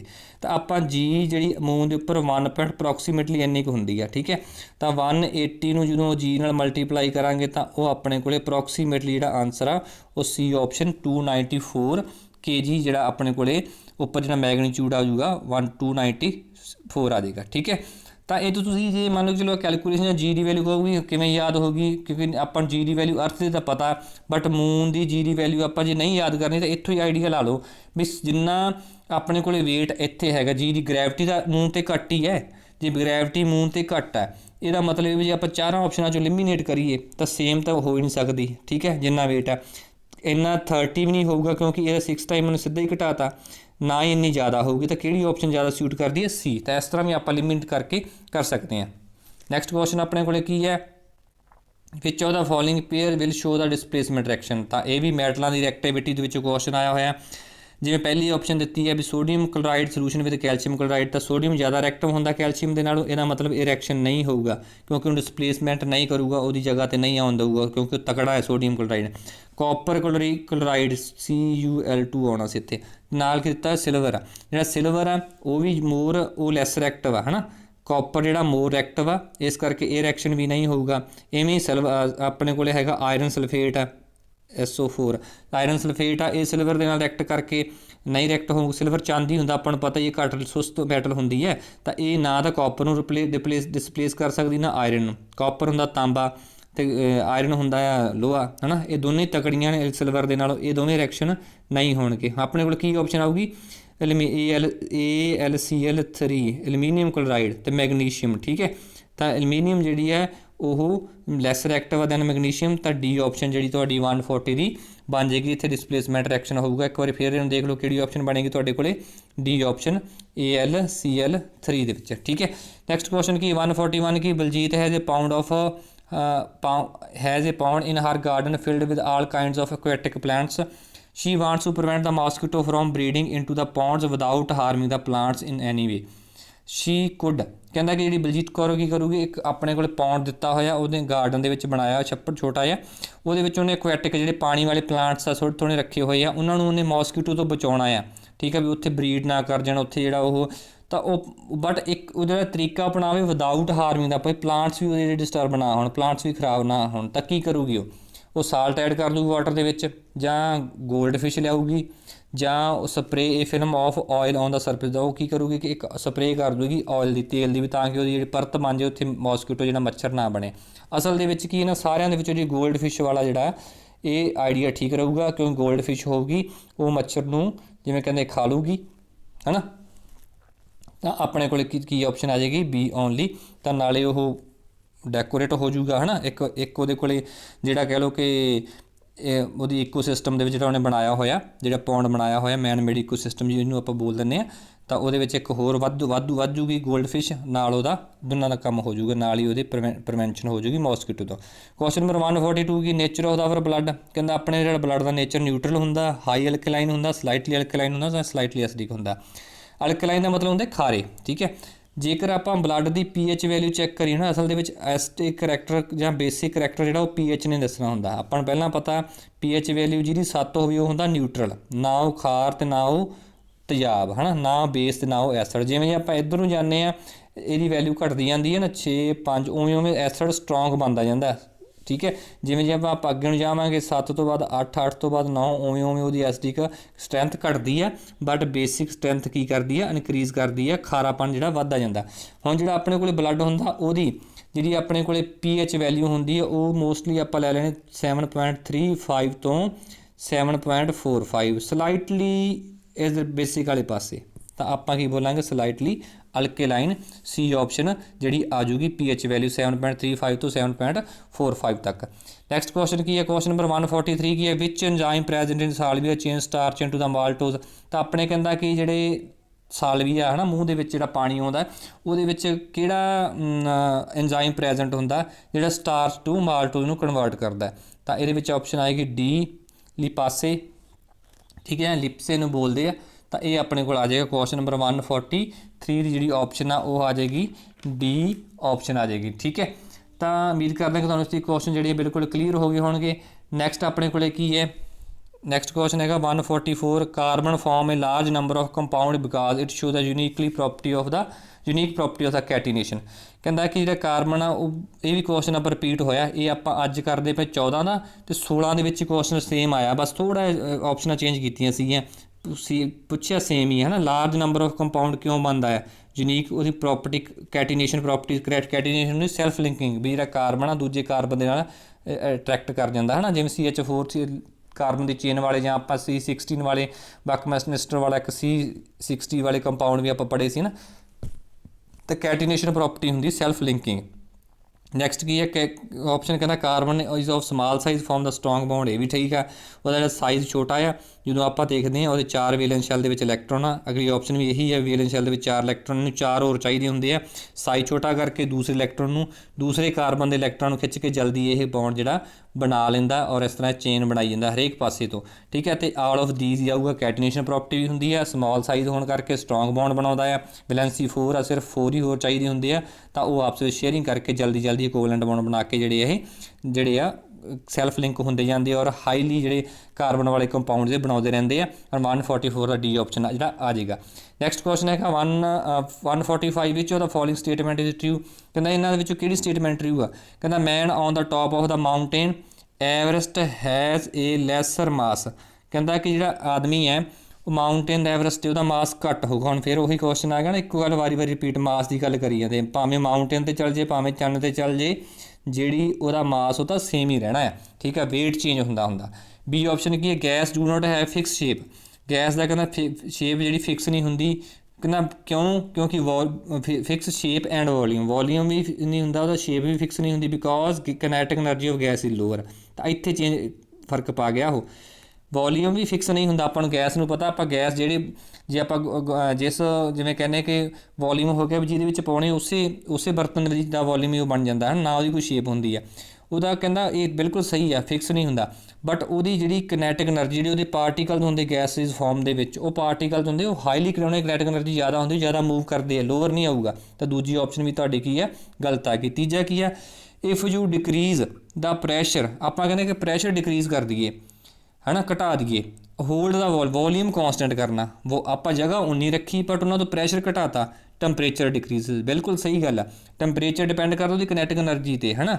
ਜਦੋਂ ਆਪਾਂ ਪਹਿਲਾਂ ਜਿੰਨੀ ਕਿਨੈਟਿਕ ਐਨਰਜੀ ਆਪਾਂ ਪ੍ਰੈਸ਼ਰ ਅਪਲਾਈ ਕੀਤਾ ਤਾਂ ਨੇੜੇ ਆ ਗਏ, ਬਟ ਉਹਨਾਂ ਦੀ ਕਿਨੈਟਿਕ ਐਨਰਜੀ ਵੱਧ ਗਈ, ਉਹਦਾ ਟੈਂਪਰੇਚਰ ਵੱਧ ਗਿਆ, ਉਹ ਐਨਰਜੀ ਜਿਹੜੀ ਸੀ ਉਹਨਾਂ ਦੀ। ਫਿਰ ਆਪਾਂ ਕੀ ਕੀਤਾ ਵੋਲੀਅਮ ਜਿਹੜਾ ਕੌਂਸਟੈਂਟ ਹੀ ਰੱਖਿਆ, ਠੀਕ ਹੈ। ਪ੍ਰੈਸ਼ਰ ਜਿਹੜਾ ਸੀਗਾ ਉਹ ਘਟਾਇਆ, ਤਾਂ ਉਹਨਾਂ ਦਾ ਜਿਹੜਾ ਟੈਂਪਰੇਚਰ ਆ ਉਹ ਆਪਣੇ ਆਪ ਘਟੂਗਾ, ਠੀਕ ਹੈ। ਤਾਂ ਸੀ ਆਪਸ਼ਨ ਆਏਗੀ। ਡੀ ਆਪਸ਼ਨ ਦੇ ਵਿੱਚ ਕੀ ਹੈ ਐਨੀਥਿੰਗ ਇਨ ਦਿਸ ਵਰਡ ਵਿੱਚ ਵੀ ਕੈਨ ਸੀ, ਕਹਿੰਦਾ ਜੀ ਆਪਣੇ ਆਸੇ ਪਾਸੇ ਜਿਹਨੂੰ ਆਪਾਂ ਦੇਖ ਸਕਦੇ ਹਾਂ ਉਹ ਮੈਟਰ ਹੁੰਦਾ।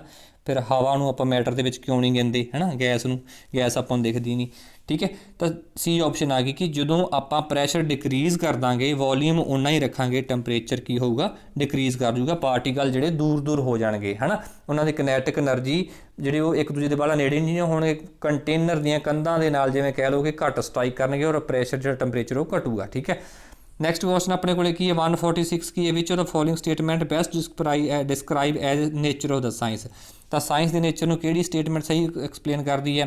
146 ਆਪਣੇ ਕੋਲ ਹੈਗਾ ਕੁਐਸਚਨ, ਕਹਿੰਦਾ science is dynamic discipline, change ਹੁੰਦੀ ਰਹਿੰਦੀ ਹੈ and no law can be viewed as fix eternals. ਕਹਿੰਦਾ ਕਿਸੇ ਲਾ ਨੂੰ ਆਪਾਂ ਬਿਲਕੁਲ ਕਹਿ ਦਈਏ ਕਿ ਇਹ ਬਿਲਕੁਲ ਸਹੀ ਹੈ, ਇਹ 100% ਸੱਚ ਹੈ, ਉਹ ਹੀ ਆਪਾਂ ਨਹੀਂ ਕਹਿ ਸਕਦੇ। ਹੋ ਸਕਦਾ ਕਿ ਜਿਹੜੀ ਚੀਜ਼ ਆਪਾਂ ਅੱਜ ਡਿਸਿਪਲਿਨ ਜਿਹੜਾ ਕਾਨੂੰਨ ਜਿਹੜਾ ਆਪਾਂ ਲਾ ਜਾਂ ਪ੍ਰਿੰਸੀਪਲ ਅੱਜ ਬਣਾਇਆ ਸਾਇੰਸ ਦੇ ਵਿੱਚ, ਅੱਜ ਤੋਂ 100 ਸਾਲ ਜਾਂ 50 ਸਾਲ ਬਾਅਦ ਜਾਂ 10 ਸਾਲਾਂ ਬਾਅਦ ਕੋਈ ਹੋਰ ਸਾਇੰਟਿਸਟ ਆ ਕੇ ਉਹਨੂੰ ਗਲਤ ਪ੍ਰੂਵ ਕਰਦੇ, ਕਿਉਂਕਿ ਸਾਇੰਸ ਹੈ ਇਹਦੇ ਵਿੱਚ ਮੰਨ ਲਿਆ ਜਾਂਦਾ ਰੀਜ਼ਨਿੰਗ ਦੇ ਆਧਾਰ 'ਤੇ। ਨੈਕਸਟ ਕੁਐਸਚਨ ਕੀ ਹੈ ਬੀ ਆਪਸ਼ਨ ਕੀ ਹੈ science is only an empirical subject. ਕਹਿੰਦਾ ਇੱਕ ਜਿਹੜਾ ਸਾਇੰਸ ਵਾਲਾ ਸਬਜੈਕਟ ਹੈ ਨਾ ਇਹ ਇੱਕ ਐਮਪੀਰੀਕਲ ਮਤਲਬ ਐਕਸਪੀਰੀਅੰਸ ਦੇ ਆਧਾਰ 'ਤੇ ਹੈ ਨਾ, ਲੌਜੀਕਲ ਪਲੇ ਕਰਦਾ, no role in evolution of science and discipline. ਕਹਿੰਦਾ ਕਿ ਇਹ ਵਿਗਿਆਨ ਅਤੇ ਵਿਕਾਸ ਦੌਰਾਨ ਤਰਕ ਦੀ ਭੂਮਿਕਾ ਨਹੀਂ ਨਿਭਾਉਂਦਾ, ਤਾਂ ਇੱਥੇ ਨੋ ਰੋਲ ਲਿਖਤਾ ਨਾ, evolution of science as a discipline plays no role, ਤਾਂ ਇਹ ਆਪਸ਼ਨ ਨਹੀਂ ਆਊਗੀ। ਤਾਂ ਪਹਿਲੀ ਆਪਸ਼ਨ ਪਹਿਲਾਂ ਇਹ ਹੀ ਆ ਜੂਗੀ, ਠੀਕ ਹੈ। ਤਾਂ ਮੋਸਟ ਸੀ ਆਪਸ਼ਨ ਦਿੱਤੀ ਹੋਈ ਹੈ most established and experimental verified ਲਾ can not B further modified. ਕਹਿੰਦਾ ਕਿ ਜਿਹੜੇ ਇੱਕ ਵਾਰੀ ਲਾ ਅਤੇ ਦੂਜੇ ਬਣ ਗਏ ਉਹਨੂੰ ਆਪਾਂ ਬਾਅਦ ਵਿੱਚ ਮੋਡੀਫਾਈ ਨਹੀਂ ਕਰ ਸਕਦੇ, ਬਿਲਕੁਲ ਗਲਤ ਆ। ਜਦੋਂ ਡਾਇਨਾਮਿਕ ਨੇਚਰ ਆ ਆਪਾਂ ਕਈ ਲਾ ਜਿਹੜੇ ਹੁੰਦੇ ਇੰਪਰੂਵ ਕਰ ਲੈਂਦੇ, ਉਹਨਾਂ ਦੇ ਵਿੱਚ ਚੇਂਜਸ ਕਰਦੇ ਰਹਿੰਦੇ, ਔਰ ਪਹਿਲਾਂ ਵੀ ਹੁੰਦੀਆਂ ਆਈਆਂ ਨੇ। ਜਦੋਂ ਨਵੀਆਂ ਇਨਵੈਂਸ਼ਨ ਹੁੰਦੀਆਂ ਤਾਂ ਪਿਛਲੇ ਵਾਰੀ ਜਿਹੜੀ, ਕਿਉਂਕਿ ਕੋਈ ਵੀ ਜਿਹੜੀ ਇਨਵੈਂਸ਼ਨ ਹੁੰਦੀ ਪਹਿਲਾਂ ਹਾਈਪੋਥੈਸਿਸ ਮੰਨਦੇ ਸਾਇੰਸ ਦੇ ਵਿੱਚ ਵੀ ਆਹ ਚੀਜ਼ ਇਸ ਤਰ੍ਹਾਂ ਹੋ ਸਕਦੀ ਆ, ਫਿਰ ਉਹਦੇ ਆਧਾਰ 'ਤੇ ਆਪਾਂ ਤਰਕ ਬਣਾ ਕੇ ਉਹਨੂੰ ਪ੍ਰੂਵ ਕਰਦੇ ਹਾਂ ਹੈ ਨਾ। ਅਗਰ ਉਹਦੇ ਵਿੱਚ ਉਹ ਜਿਹੜੀ ਹਾਈਪੋਥੈਸਿਸ ਦੇ ਅਕੋਰਡਿੰਗ ਸਹੀ ਹੋ ਜਾਂਦਾ ਤਾਂ ਉਹ ਲਾ ਬਣ ਜਾਂਦਾ ਆ। ਜੇ ਉਹ ਆਪਾਂ ਕਿਸੇ ਇੱਕ ਟਾਈਮ ਜਿਹੜਾ ਲਾ ਬਣਾਇਆ ਹੋਇਆ ਉਸ ਤੋਂ ਬਾਅਦ ਆਪਾਂ ਨੂੰ ਚੇਂਜ ਕਰਨਾ ਹੋਵੇ ਤਾਂ ਕੋਈ ਨਵੀਂ ਰੀਜ਼ਨਿੰਗ ਆ ਜਾਂਦੀ, ਨਵਾਂ ਲੌਜਿਕ ਆ ਜਾਂਦਾ, ਤਾਂ ਉਹਨੂੰ ਆਪਾਂ ਚੇਂਜ ਕਰ ਸਕਦੇ ਹਾਂ, ਠੀਕ ਹੈ। ਨੈਕਸਟ ਕੁਐਸਚਨ ਆਪਣੇ ਕੋਲੇ ਕੀ ਹੈ question number 147 when we go from specific example to general in the science specific to general. ये क्वेश्चन जो भी ਤੁਹਾਨੂੰ ਪੁੱਛਿਆ ਜਾਵੇ ਪੈਡਾਗੋਗੀ ਦੇ ਵਿੱਚ ਵੀ ਬੜੀ ਵਾਰੀ ਪੁੱਛ ਲੈਂਦੇ ਆ, ਮੈਥ ਦੇ ਮੈਥਮੈਟਿਕਸ ਦੇ ਵਿੱਚ ਵੀ ਪੁੱਛ ਲੈਂਦੇ ਆ। ਜਦੋਂ ਆਪਾਂ ਜਾਂਦੇ ਆ ਸਪੈਸੀਫਿਕ ਟੂ ਜਰਨਲ ਤਾਂ ਉਹ ਕੀ ਹੁੰਦਾ ਹੈ ਆਪਣੇ ਕੋਲੇ ਇੰਡਕਟਿਵ ਅਪਰੋਚ ਹੁੰਦੀ ਹੈ। ਜੇ ਆਪਾਂ ਜਰਨਲ ਟੂ ਸਪੈਸੀਫਿਕ ਜਾਵਾਂਗੇ ਉਹ ਹੁੰਦੀ ਡਿਡਕਟਿਵ ਅਪਰੋਚ। ਤਾਂ 147 ਦਾ ਕੀ ਆਪਸ਼ਨ ਆ ਜਾਏਗੀ? B option. Question number 148 research indicates that learner eight primary and secondary level may have misconception in the science related concept, the reason is for these misconception could be। कहना कि जो सीखने वाले सिखियार्थू आ ਜਾਂ ਬੱਚੇ ਆ ਅਪਰ ਪ੍ਰਾਇਮਰੀ ਲੈਵਲ ਤੇ secondary level ਤੇ ਬੜੀਆਂ ਮਿਸਕਨਸੈਪਸ਼ਨ ਬਣ ਜਾਂਦੀਆਂ ਉਹਨਾਂ ਦੇ ਵਿੱਚ ਸਾਇੰਸ ਦੇ ਬਾਰੇ ਵੀ ਇਸ ਤਰ੍ਹਾਂ ਨਹੀਂ ਹੁੰਦਾ, ਤਾਂ ਗੱਲਾਂ ਹੀ ਆ ਹੈ ਨਾ। ਤਾਂ ਉਹ ਕਨਸੈਪਸ਼ਨਾਂ ਕਿਉਂ ਆ? ਫੈਮਿਲੀ ਬਿਲੀਫ ਕਰਕੇ, ਉਹਨਾਂ ਦੇ ਪਰਿਵਾਰ ਦੇ ਵਿੱਚ ਹੁੰਦਾ ਜਿਵੇਂ ਮਨਮੱਤ ਜਾਂ ਕਹਿ ਲਓ ਕਿ ਜਿਵੇਂ ਵਹਿਮ ਭਰਮ ਹੁੰਦੇ ਹੈ ਨਾ, ਸਾਇੰਸ ਤੇ ਉਹਨਾਂ ਨੂੰ ਕ੍ਰਿਟੀਸਾਈਜ਼ ਕਰਦੀ ਨੇ ਵੀ ਇਸ ਤਰ੍ਹਾਂ ਨਹੀਂ ਹੁੰਦਾ, ਬਟ ਉਹਨਾਂ ਦੇ ਪੇਰੈਂਟਸ ਉਹਨਾਂ ਦੇ ਮਨ ਦੇ ਵਿੱਚ ਇਹ ਚੀਜ਼ ਨੂੰ ਬਿਠਾ ਦਿੰਦੇ ਆ। ਫਿਰ ਸੋਸ਼ਲਾਈਜ਼ਿੰਗ ਐਕਸਪੀਰੀਅੰਸਿਸ ਹੁੰਦੇ ਜਦੋਂ ਉਹ ਆਪਣੇ ਕੋਲੇ ਇਹਦੇ ਵਿੱਚ ਸਮਾਜ ਦੇ ਵਿੱਚ ਕੀ ਕਹਿੰਦੇ ਹੁੰਦੇ ਆ ਕਿ ਕਰਦੇ ਆ ਵੀ ਸਮਾਜ ਦੇ ਵਿੱਚ ਵਿਚਰਦੇ ਆ ਹੈ ਨਾ, ਤਾਂ ਉਹਨਾਂ ਦਾ ਜਿਹੜਾ ਅਨੁਭਵ ਹੁੰਦਾ ਉਹ ਵੀ ਬਣ ਜਾਂਦਾ। Teacher the point of view ਤਾਂ ਸਾਰਾ ਕੁਝ ਹੀ ਕਾਊਂਟ ਹੋ ਜਾਏਗਾ ਕਈ ਵਾਰ ਜਿਹੜੀਆਂ ਮਿਸਕਨਸੈਪਸ਼ਨ ਬਣਾਉਣ ਦੇ ਵਿੱਚ। ਤਾਂ ਇਹਦੇ ਵਾਸਤੇ ਆਪਾਂ ਨੂੰ ਟੀਚਰ ਦਾ ਰੋਲ ਵੀ ਇੰਪਾਰਟੈਂਟ ਹੈ ਇਸ ਚੀਜ਼ ਨੂੰ ਮਿਸਕਨਸੈਪਸ਼ਨ ਨੂੰ ਦੂਰ ਕਰਨ ਵਾਸਤੇ। Question number 149 the meaningful learning in the science takes place van. ਕਹਿੰਦਾ ਕਿ ਮੀਨਿੰਗਫੁਲ ਸਾਇੰਸ ਦੇ ਵਿੱਚ ਉਸ ਲਰਨਿੰਗ ਨੂੰ ਆਪਾਂ ਮੀਨਿੰਗਫੁਲ ਮੰਨਦੇ ਹਾਂ ਕਦੋਂ? ਜਦੋਂ ਆਪਾਂ ਇਕੱਲੀਆਂ ਡੈਫੀਨੇਸ਼ਨਾਂ ਸਟੇਟਡ ਫੁਲੀ, ਸਾਰੀਆਂ ਡੈਫੀਨੇਸ਼ਨਾਂ ਪੜ੍ਹਾਈਏ ਫੁਲੀ, ਸਾਰੀਆਂ ਸਟੇਟ ਕਰ ਲਈਏ। Concept are developed through student reasoning. ਕਹਿੰਦਾ ਕਨਸੈਪਟ ਨੂੰ ਆਪਾਂ ਸਟੂਡੈਂਟ ਦੇ ਤਰਕ ਦੇ ਆਧਾਰ ਦੇ ਉੱਪਰ ਹੀ ਡਿਵੈਲਪ ਕਰੀਏ, ਠੀਕ ਹੈ। ਥਰਡ ਕੀ ਹੈ? ਸਟੂਡੈਂਟ ਆਨਸਰ ਦਾ ਕੁਐਸਚਨ ਆਸਕ। ਜਾਂ ਤਾਂ ਇਹ ਹੋਵੇ ਵੀ ਜਿੰਨਾ ਬੱਚੇ ਨੇ ਪੁੱਛਿਆ ਉਹਦਾ ਆਨਸਰ ਬੱਚਾ ਦੇ ਵੀ ਦੇਵੇ, ਟੀਚਰ ਨੇ ਪੁੱਛਿਆ ਹੈ ਨਾ, ਵੀ ਜਦੋਂ ਟੀਚਰ ਕੁਐਸਚਨ ਕਰੇ ਸਟੂਡੈਂਟ ਆਨਸਰ ਦੇ ਇਹਦਾ ਮਤਲਬ ਸਾਇੰਸ ਜਿਹੜੀ ਹੈ ਲਰਨਿੰਗ ਸਾਇੰਸ ਦੀ ਹੋ ਗਈ ਹੈ, ਠੀਕ ਹੈ। ਡੀ ਆਪਸ਼ਨ ਕੀ ਹੈ? New content being taught is related to the previous knowledge of the student. ਜਿਹੜਾ ਨਵਾਂ ਪੜ੍ਹਾਉਣਾ ਹੈ ਉਹ ਮਗਰਲੀ ਨੌਲੇਜ ਦੇ ਨਾਲ ਰਿਲੇਟਡ ਹੋਵੇ। ਤਾਂ ਇਹਨਾਂ ਸਾਰਿਆਂ ਦੇ ਵਿੱਚੋਂ ਜਿਹੜਾ ਬੀ ਹੈ ਉਹ ਬਿਲਕੁਲ ਸਹੀ ਹੈ, ਬਾਕੀ ਦੀ ਕਿਸੇ ਤੁੱਕ ਨਹੀਂ ਮੰਨਦੀਗੀ। ਉਹ ਟੋਟਲੀ ਇਕੱਲਾ ਸਾਇੰਸ ਲਰਨਿੰਗ ਨਹੀਂ, ਬਾਕੀ ਸਬਜੈਕਟ ਦੀ ਵੀ ਜੇ ਆਪਾਂ ਲਰਨਿੰਗ ਦੀ ਗੱਲ ਕਰਾਂਗੇ ਤਾਂ ਉੱਥੇ ਜਿਹੜੇ ਬਾਕੀ ਜਿਹੜੇ 3 ਪੁਆਇੰਟ ਦਿੱਤੇ ਹੋਏ ਆ, ਇਹ ਵੀ ਨਹੀਂ ਮੰਨਦਾ, ਬੀ ਵੀ ਨਹੀਂ ਮੰਨਦਾ, ਸੀ ਵੀ ਨਹੀਂ ਮੰਨਦਾ ਅਤੇ ਡੀ ਵੀ ਨਹੀਂ ਮੰਨਦਾ। ਸਿਰਫ ਆਹ ਆਪਣੇ ਕੋਲੇ ਬੀ ਵਾਲੀ ਆਪਸ਼ਨ ਆ ਜਾਂਦੀ ਹੈ। ਨੈਕਸਟ ਕੁਐਸਚਨ 150 ਲਾਸਟ ਕੁਐਸਚਨ ਇਸ ਪੇਪਰ ਦਾ। Important of investigatory project in the science at the school we can be highlighted by the fact that they. ਕਹਿੰਦਾ ਕਿ ਜਿਹੜੇ ਆਪਾਂ ਉਹਨਾਂ ਨੂੰ ਖੋਜ ਵਰਕ ਦਿੰਦੇ ਹਾਂ ਹੈ ਨਾ, ਪ੍ਰੋਜੈਕਟ ਜਿਹੜਾ ਵਰਕ ਦਿੰਦੇ ਹਾਂ ਉਹਨੂੰ ਆਪਾਂ ਬੋਲਦੇ ਹਾਂ ਇਨਵੈਸਟੀਗੇਟਰੀ ਪ੍ਰੋਜੈਕਟਸ ਹੈ ਨਾ, ਜਿਹੜੇ ਖੋਜ ਦੇ ਆਧਾਰਿਤ ਹੁੰਦੇ ਆ, ਠੀਕ ਹੈ। ਉਹਦੇ ਨਾਲ ਆਪਾਂ ਕਿਸ ਚੀਜ਼ ਨੂੰ ਸਾਇੰਸ ਦੇ ਕਿਸ ਫੈਕਟ ਨੂੰ ਜਿਹੜਾ ਹਾਈਲਾਈਟ ਕਿਹੜੇ ਫੈਕਟ ਨਾਲ ਆਪਾਂ ਹਾਈਲਾਈਟ ਕਰ ਸਕਦੇ ਹਾਂ ਨਾ। ਕੀ ਕੁਐਸਚਨ ਮੈਂ ਦੁਬਾਰਾ ਪੜ੍ਹ ਲਾਂਗਾ ਕਿ ਸਕੂਲ ਵਿੱਚ ਵਿਗਿਆਨ ਦੀ ਤਫਤੀਸ਼ ਕੀਤੇ ਜਾਣ ਵਾਲੇ ਹੈ ਨਾ, ਇਨਵੈਸਟੀਗੇਟਿਵ ਤਫਤੀਸ਼ ਕੀਤੇ ਜਾਣ ਵਾਲੇ ਪ੍ਰੋਜੈਕਟਾਂ ਦੀ ਮਹੱਤਤਾ ਨੂੰ, ਠੀਕ ਹੈ। ਇੰਪਾਰਟੈਂਸ ਆਫ ਇਨਵੈਸਟੀਗੇਟਰੀ ਪ੍ਰੋਜੈਕਟ, ਠੀਕ ਹੈ। ਕਿਹੜੇ ਜਿਹੜੇ ਥੱਲੇ 4 ਆਪਣੇ ਆਪਸ਼ਨਾਂ ਦਿੱਤੀਆਂ ਇਹਨਾਂ ਦੇ ਵਿੱਚੋਂ ਉਹਨੂੰ ਆਪਾਂ ਪ੍ਰਮੋਟ ਜਾਂ ਹਾਈਲਾਈਟ ਕਰ ਸਕਦੇ ਹਾਂ।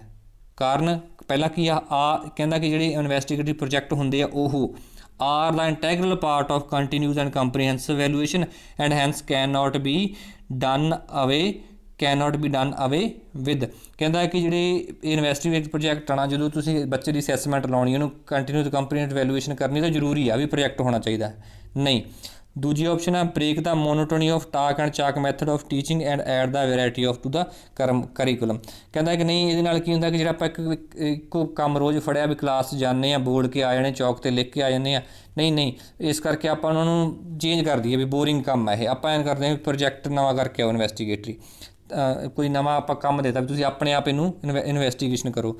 Make the student hard work and various, ਸਟੂਡੈਂਟਾਂ ਨੂੰ ਜਿਹੜਾ ਜ਼ਿਆਦਾ ਮਿਹਨਤੀ ਬਣਾਉਣਾ। ਫੋਰਥ ਆਪਸ਼ਨ ਕੀ ਹੈ? ਸਟੂਡੈਂਟਸ ਐਕਸਪਲੋਰੇਟਿਵ ਐਂਡ ਇਨਕੁਇਜ਼ਿਟਿਵ, ਤਾਂ ਵਿਦਿਆਰਥੀਆਂ ਨੂੰ ਖੋਜੀ ਅਤੇ ਜਗਿਆਸੂ ਵਾਲਾ ਬਣਾਉਣਾ। ਤਾਂ ਇਹਨਾਂ ਸਾਰਿਆਂ ਦੇ ਨਾਲੋਂ ਜਿਹੜੀ D option that's the right answer, ਕਿ ਇਹਦੇ ਨਾਲ ਬੱਚਾ ਜਿਹੜਾ ਖੁਦ ਆ ਉਹ ਇਸ ਚੀਜ਼ ਨੂੰ ਸਿੱਖੇਗਾ ਔਰ ਕਿਵੇਂ ਉਹ ਖੋਜ ਦੇ ਆਧਾਰ 'ਤੇ ਉਹਦੇ ਮਨ ਵਿੱਚ ਕੁਐਸਚਨ ਪੁੱਛਣ ਦੀ ਜਿਹੜੀ ਹੈ ਕਹਿ ਲਓ ਕਿ ਇੱਕ ਨਵੀਂ ਚੀਜ਼ ਸਿੱਖਦਾ ਹੈ ਨਾ। ਤਾਂ ਇਸ 150 ਤੱਕ ਆ ਜਾਏਗਾ ਤੁਹਾਡੇ ਕੋਲ ਡੀ ਆਪਸ਼ਨ। ਤਾਂ ਇਹਦੇ ਨਾਲ ਤੁਹਾਡਾ ਜਿਹੜਾ 2014 ਦਾ ਜਿਹੜਾ ਸਾਇੰਸ ਵਾਲਾ ਪੋਰਸ਼ਨ ਹੈ ਉਹਦੇ ਜਿਹੜੇ 50 ਤੇ 50 ਕੁਐਸਚਨ ਕੰਪਲੀਟ ਹੋ ਗਏ ਨੇ। ਤਾਂ ਉਮੀਦ ਕਰਦਾ ਕਿ ਤੁਹਾਡੇ ਵਾਸਤੇ ਵੀਡੀਓ ਜਿਹੜੀ ਹੈਲਪਫੁਲ ਹੋਏਗੀ। ਥੋੜ੍ਹਾ ਜਿਹਾ ਟਾਈਮ ਦੀ ਸ਼ਾਰਟੇਜ, ਕਿਉਂਕਿ ਪੇਪਰ ਬਹੁਤ ਜਲਦੀ ਹੈ, ਬੱਚਿਆਂ ਦੇ ਕਮੈਂਟਸ ਆ ਰਹੇ ਸੀ ਕਿ ਸਰ ਸਾਇੰਸ ਵਾਲਾ ਪੋਰਸ਼ਨ ਥੋੜ੍ਹਾ ਜਲਦੀ ਕਰਵਾਓ। ਪਹਿਲਾਂ ਮੈਂ ਮੈਥ ਵਾਲਾ ਵੀ ਕਰਵਾਉਂਦਾ ਸੀਗਾ। ਇਸ ਚੈਨਲ ਦੇ ਉੱਪਰ ਤੁਸੀਂ ਦੇਖਿਆ ਹੋਣਾ ਕਿ ਪਹਿਲਾਂ ਪੈਡਾਗੋਗੀ ਦੀਆਂ ਸਾਰੀਆਂ ਵੀਡੀਓਜ਼ ਪਈਆਂ ਹੋਈਆਂ, ਫਿਰ ਮੈਂ ਮੈਥ ਪਹਿਲੇ ਪੇਪਰ ਦੀ ETT ਵਾਲਿਆਂ ਦੇ ਕਮੈਂਟਸ ਆਏ ਸੀ, ਉਹਨਾਂ ਦੇ ਮੈਂ ਮੈਥ ਦੇ ਪੇਪਰ ਤੇ 2-3 ਪੇਪਰ ਸੋਲਵ ਕੀਤੇ, 2-3 এনवायरमेंट ਦੇ ਕੀਤੇ।